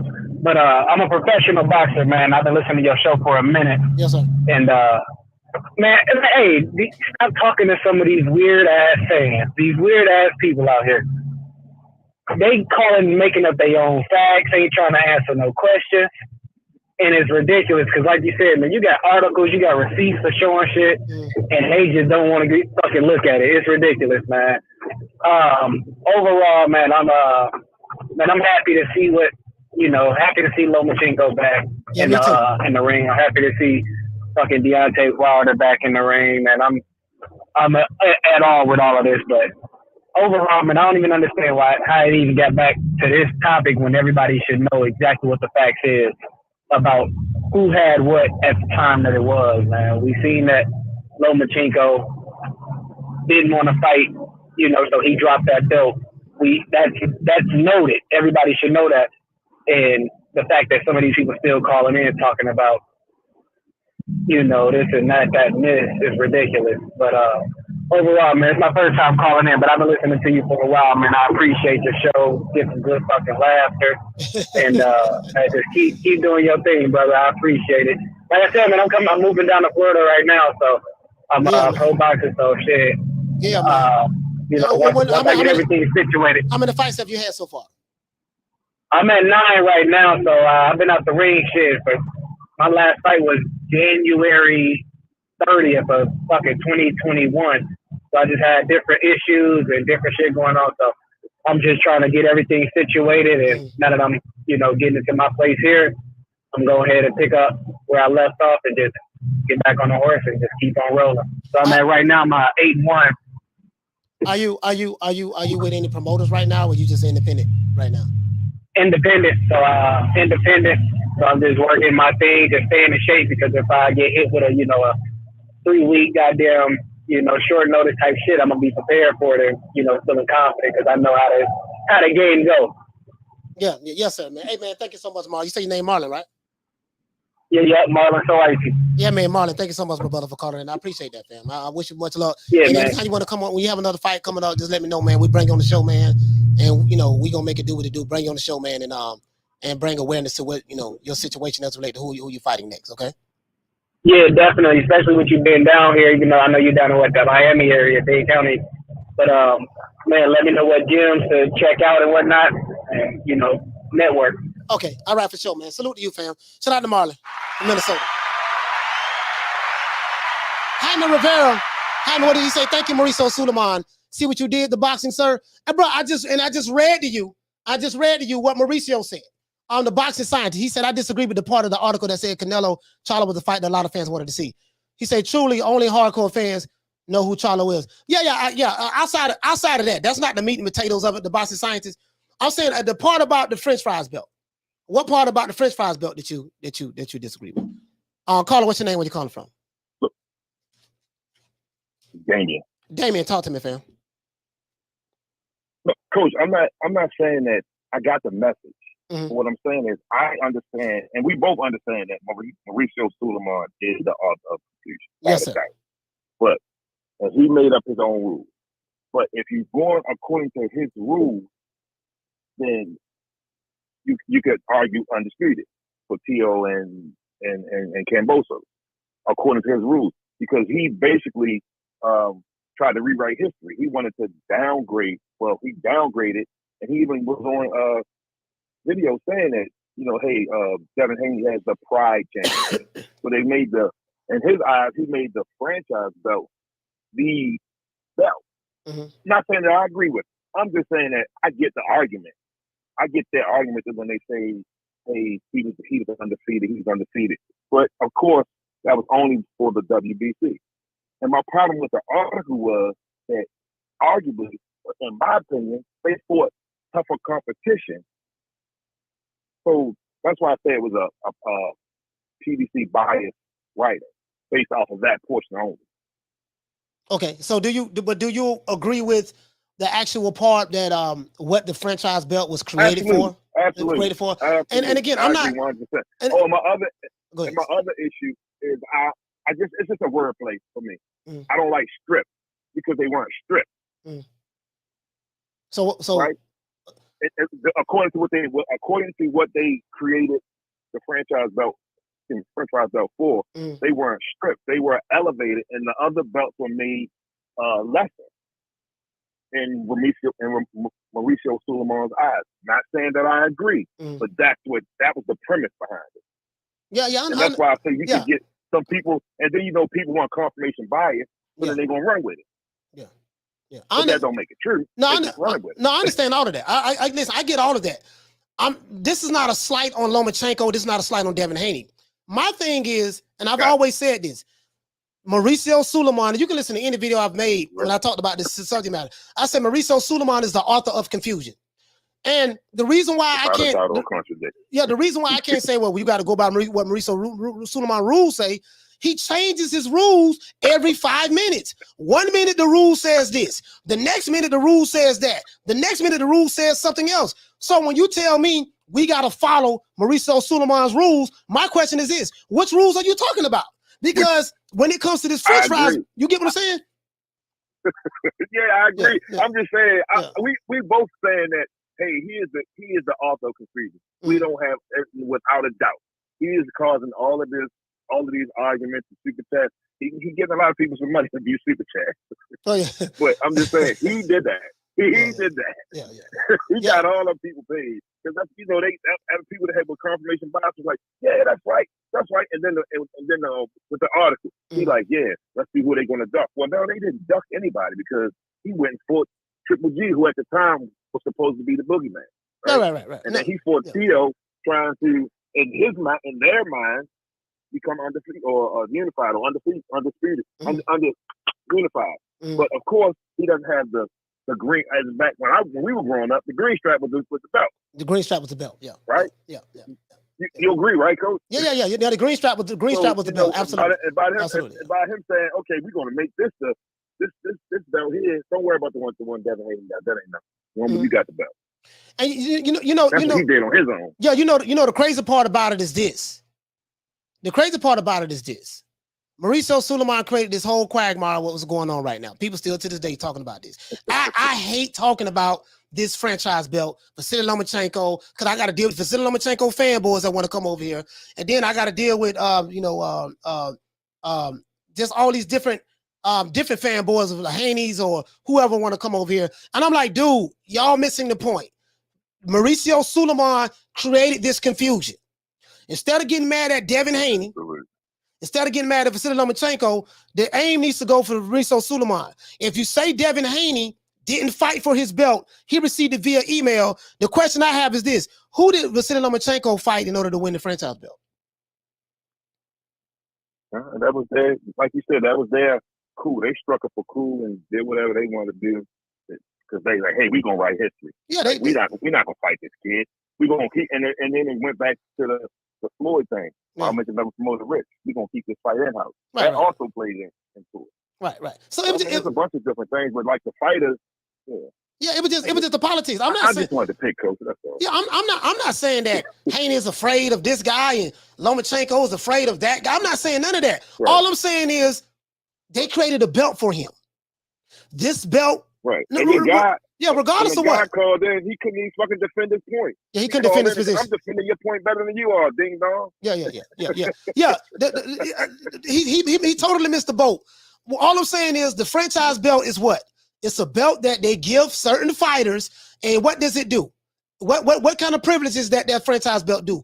It gives the fighter who possesses the WBC franchise belt, it gives that fighter the opportunity not to fight his mandatory. That's all I'm saying. That's it. Right for you. That's it. No in between if, and, or but. That's it. So take it how you want to take it. All I'm saying is that belt gave Vasily Lomachenko a special privilege not to fight Devin Haney. I'm not saying that he was afraid. He was terrified. I'm saying, bro, that's what the franchise belt is for. That's it. Right. My only beef with the whole situation when they say stripped, because he wasn't stripped. Mm-hmm. Basically, in their eyes, he lost. He was a wordplay. He was elevated to the French fries belt, and somehow the WBC belt he had, he wasn't stripped. So what word would you use to how did he lose the belt?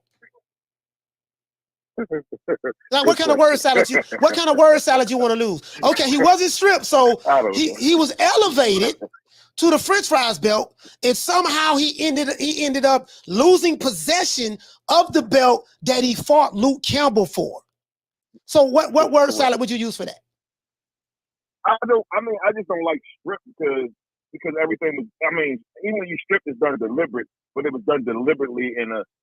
If we look at how Josh Taylor was stripped as opposed to the Loma situation, it's totally different, right?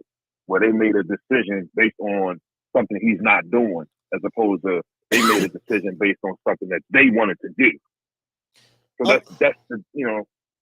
So would you say, okay, did he give his belt up then? I suppose that's cool. Coach, I don't think we can ever get it correct because we didn't create the foolishness. Mm. Okay, you feel me? We didn't create this foolishness, so I don't think we can ever get it correct. Okay. Would you agree that when Vasily Lomachenko fought Teofimo Lopez, did he have the WBC regular strap or did he have the French fries belt? Absolutely not. He had the French fries belt. Absolutely not. That's all I was trying to say. I agree with you 1,000%. That's all I was trying to say. 1,000%. That's all I was trying to say to Sauce Louis. Yeah, he's a confirmation bias guy. He's one of those guys. That's what he wanted to hear. So when they said it, it's good for him to run with. Don't make it true. But I'm just in the rumble. He just wanted somebody else to say it.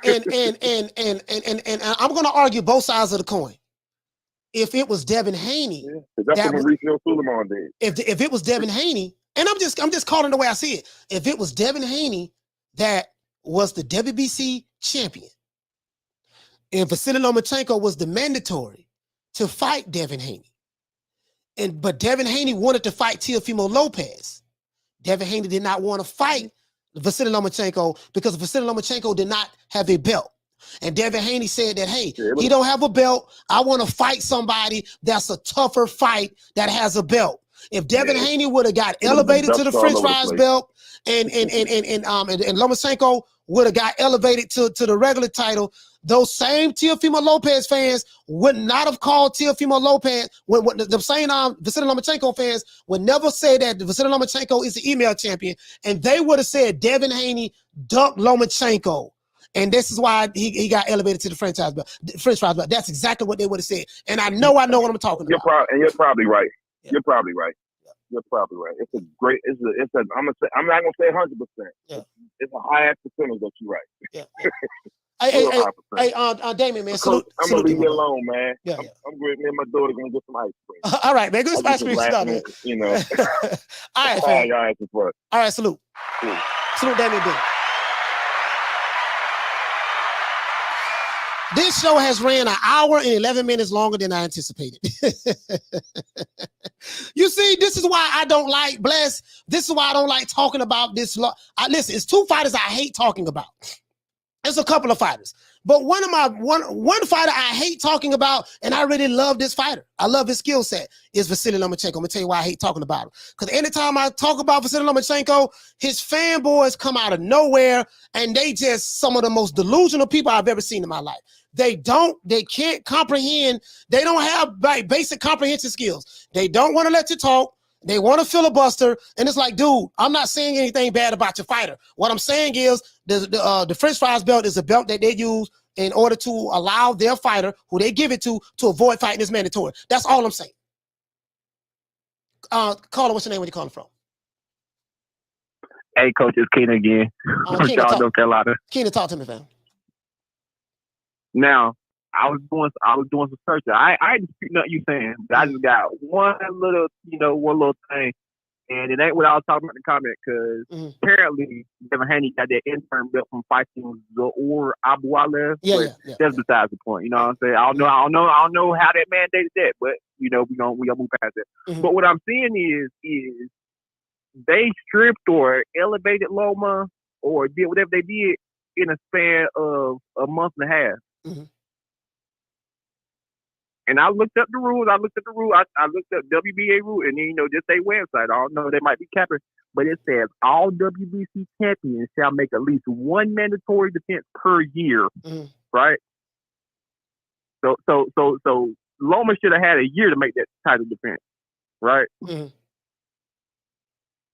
But they stripped him in 2 months, and Devin Haney 3 months after he got the intern belt. He was fighting. He was defending his title. Not even 3 months. September, October, November. Yeah, in November he was retaining his lightweight title. So how did it happen? I don't get where you're going. What you're saying? You're saying that they treated Lomachenko unfairly? Is that what you're saying? I'm saying Lomachenko should have had a year to make that mandatory defense, and then on top of that, that was the year that COVID happened right up after that. But they stripped him in a month. They stripped him in a month and a half of his belt. I see what you're saying. What you're saying is the WBC never should have put pressure on Vasily Lomachenko to defend his WBC title against Devin Haney, because he had up to a year. Yeah, he had up to a year to defend it. So he should have been allowed to fight Teofimo Lopez anyways, and then if he won that fight or whatever, he can always come back and still fight Devin Haney. That's what you're saying? Yeah, I'm saying all that. That's exactly what I'm saying. Okay, all right. So why? Because and it's the rules. I just looked it up. This on their website. You got up to a year to defend to fight your mandatory, and they stripped him in a month and a half. But Devin Haney was. This is the one flaw. Devin Haney was interim champion September, in 2019, in November 2019, he defending the WBC lightweight title. I didn't even know that till I just looked it up. Now that's crazy. This is the one flaw in that though. Vasily Lomachenko, either him or Bob M, they requested the French fries belt. They requested it? Yeah. I think Bob M did. Bob M requested the special status belt. They requested it. I'm gonna take your word on that. I just seen that. No. I mean, check it out. Bob M requested the belt. Okay. Yeah, just check it out. Bob M requested it, so I get what you're saying. I got it. I get what you're saying. He should have never been put in that position. Because when we be talking about boxing politics, we be talking about politics. That's some boxing politics for your ass. A month and a half after he just fought, you gonna strip him? That's crazy. Hey man, so it still go back to the same thing. Mauricio Sulaiman. Yeah, you're right. So still go back to Mauricio Sulaiman. Right. That's all I'm saying. I'm not shitting on Devin Haney. I'm not shitting on Teofimo. I'm not shitting on Lomachenko. All I'm saying is Mauricio Sulaiman is the author of confusion. He did this. I ain't gonna lie. After that, I got to shit on Devin a little bit. Just he don't get the full shit. It's still Mauricio, but Devin got to get a little bit of shit for that because it's like, come on now. Yeah, well, how do you feel? How do you feel about that? I leave that to you. But all I'm saying is that, and I hate talking. I swear to God, dog, I'll probably never do a Lomachenko. I'll probably never do another Lomachenko video. None this year. No, I'm dead serious. When Lomachenko fight in October, I ain't throwing no fight part. I swear to God, dog. Cause listen, bruh, this Lomachenko shit. This shit is just too much. Like I get it. That's day one. I know that's day one. But this is just too. This is too much. Like this is too much for me. This is too much for me. And I ain't even a bit Lomachenko fan, but I'm gonna go ahead and tell you, this shit ain't gonna go to sleep until they fight. That's the only time it's gonna be set up. Like when they fight, that's when everybody gonna shut the hell up about it. It's not gonna go to sleep when they fight, because if they don't get the outcome, you don't think so? If they don't get the outcome, whoever they is, if they don't get, if the people who are fans of both parties, especially the Lomachenko side, if they don't get the outcome that they they want, they're going to say that, well, Loma was too old. Devin waited for Loma come back from Devin aged him out. Lomachenko, he had the war on his mind from Ukraine, and Devin waited to the right time to fight. That's what they're going to say. I'm giving you tomorrow's headlines today. I ain't gonna lie though. I ain't gonna lie. If Loma lose, he might have been ducking. I ain't gonna lie, he might have been ducking. I think Loma gonna win. But if he lose, I don't know. That might be a sophisticated political duck. But we gonna see. I appreciate you giving me a second call, Coach. All right, salute, man. Yeah, we gonna wrap the show up, man. Shit, don't went too goddamn long. The show don't went too long. Niggas don't piss me off. I feel like Blue. Nigga don't piss me off. Coming in here, you around here with the motor mouth, talking that flim flam, popping that wheat. Shout out to Allen Maddox. Hey, okay. We're dropping that half a bam dub on your boy. Hey, Leroy. Super chat received. Can't beat him, dog. You can't beat him.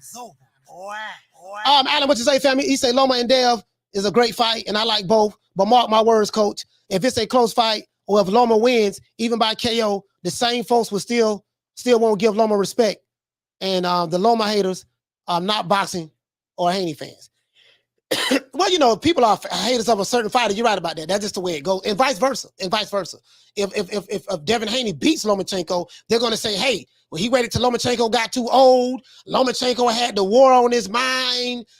Devin Haney ducked him, waited him out. They're going to say all of that. You can argue that you're right about that on one side of the coin, but the flip side, it can be argued the other way as well. Down from the bar, there's a platform stage. People pimping, sharp as razor blades. Boy, y'all don't want a nigga to end the show, boy. Y'all don't want a nigga to end the show, man. I got another call calling in. Boy, y'all killing me today. Caller, what's your name? Where you calling from? What's up, coach? It's JVN. Who is this? JVN. JVN. Where you calling from? Oh, JVN. Calling from Texas, man. From Texas. Talk to me. Texas. Talk to me. Oh man, I was looking at your show and I saw that you had pointed out that a lot of people call Canelo fighting Eurobums and they call Europeans Eurobums. But now that Helenius is fighting him, I saw in the PBC ad where they promoting the fight that, oh wow, this is a great fight, this is a great matchup. Helenius is a hard puncher, but so I just wanted to say, man, that they're not keeping that same energy with Helenius. Yeah. I mean, no, they're not. I mean, again, it's like this, man. A lot of these people, if they did not have Deborah standards, they wouldn't have a standard at all. But you know, it is what it is. It is what it is. As it relates to Wilder and Helenius, I do think that you know, after Wilder coming back from two back-to-back losses to Tyson Fury, I do think that this is probably a good matchup for him. What do you look at Helenius? That's a good matchup, man. I'm just saying, what do you look at Helenius as a Eurobomb or not? Is to the interpretation of people like yourself. But you know, I think it'll give everybody get a chance to gauge, you know, where Wilder is at in his comeback. And I think this is a gauge fight, and we'll just see how it works out. Maybe Helenius is better than what I'm giving him credit for. I ain't giving him. I mean, I think he's a good fighter, but I think he's a B-class fighter. And some people may say Wilder's a B-class fighter. Like C. A C? Okay. I think Wilder's like a C plus, and Helenius is like a C plus, C minus. I mean, he has really good punching power, so you know how in the heavyweight division, you know, that really matters. Having a lot of power really matters because your chances of winning by a knockout is higher. So I at least give Helenius a very good odds of knocking Wilder out, especially because he's been knocked out his last 2 fights. You know, who knows how he is after all that punishment? He took a lot of punishment for Fury. Yeah. So that's what I just think. I just think that, you know, Al Haymon trying to put him in a good position, him and Shelly Finkel, and just see how you got to gauge to see where he's at. He's still number 1 in the WBC. I don't know how. Well, I do know how, but so we'll see. Maybe this fight is to set him up to try to fight for a title and stuff like that. Hey, but JBN, man, salute to you, family. We're finna wrap the show up. Salute to JBN, man. Thank you so much, Coach. Yes, sir. Yeah, man, I'm not accepting no more goddamn calls. Damn, I don't know. I had the super chat right here. God damn, sorry about that, fam. Shout out to Earl Stevens. Hey, okay. For dropping that quarter of a bam dub on your boy. Hey, Leroy. Super chat received. Playtime's over, boy. Earl Stevens. Yeah, I'm not doing. Hey, listen, I'm not doing no more Lomachenko videos. I'm done. I swear to God, I'm done. He say to say Lomachenko and Canelo was scared and ducked anybody because of the franchise status is completely ridiculous. I get exactly what you're saying. Me personally, I'm talking about the politics of it. I'm talking about, you know, and you got to look at it like this here.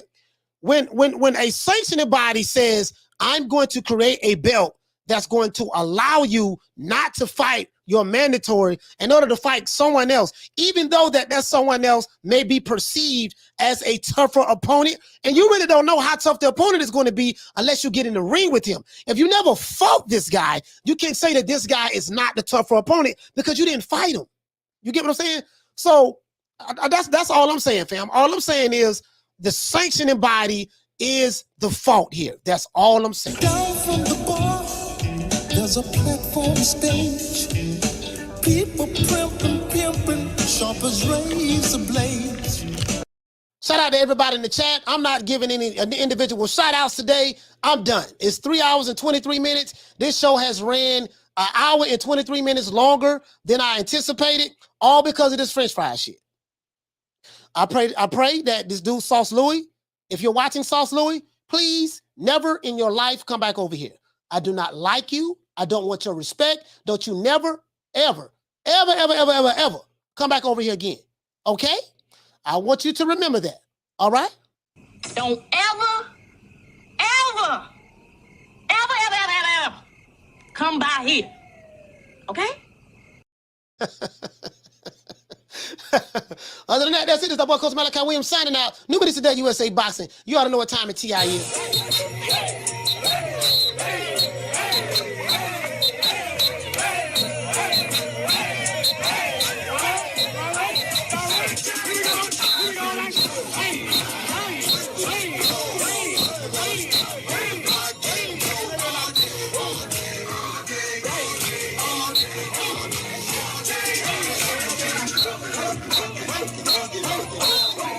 Right.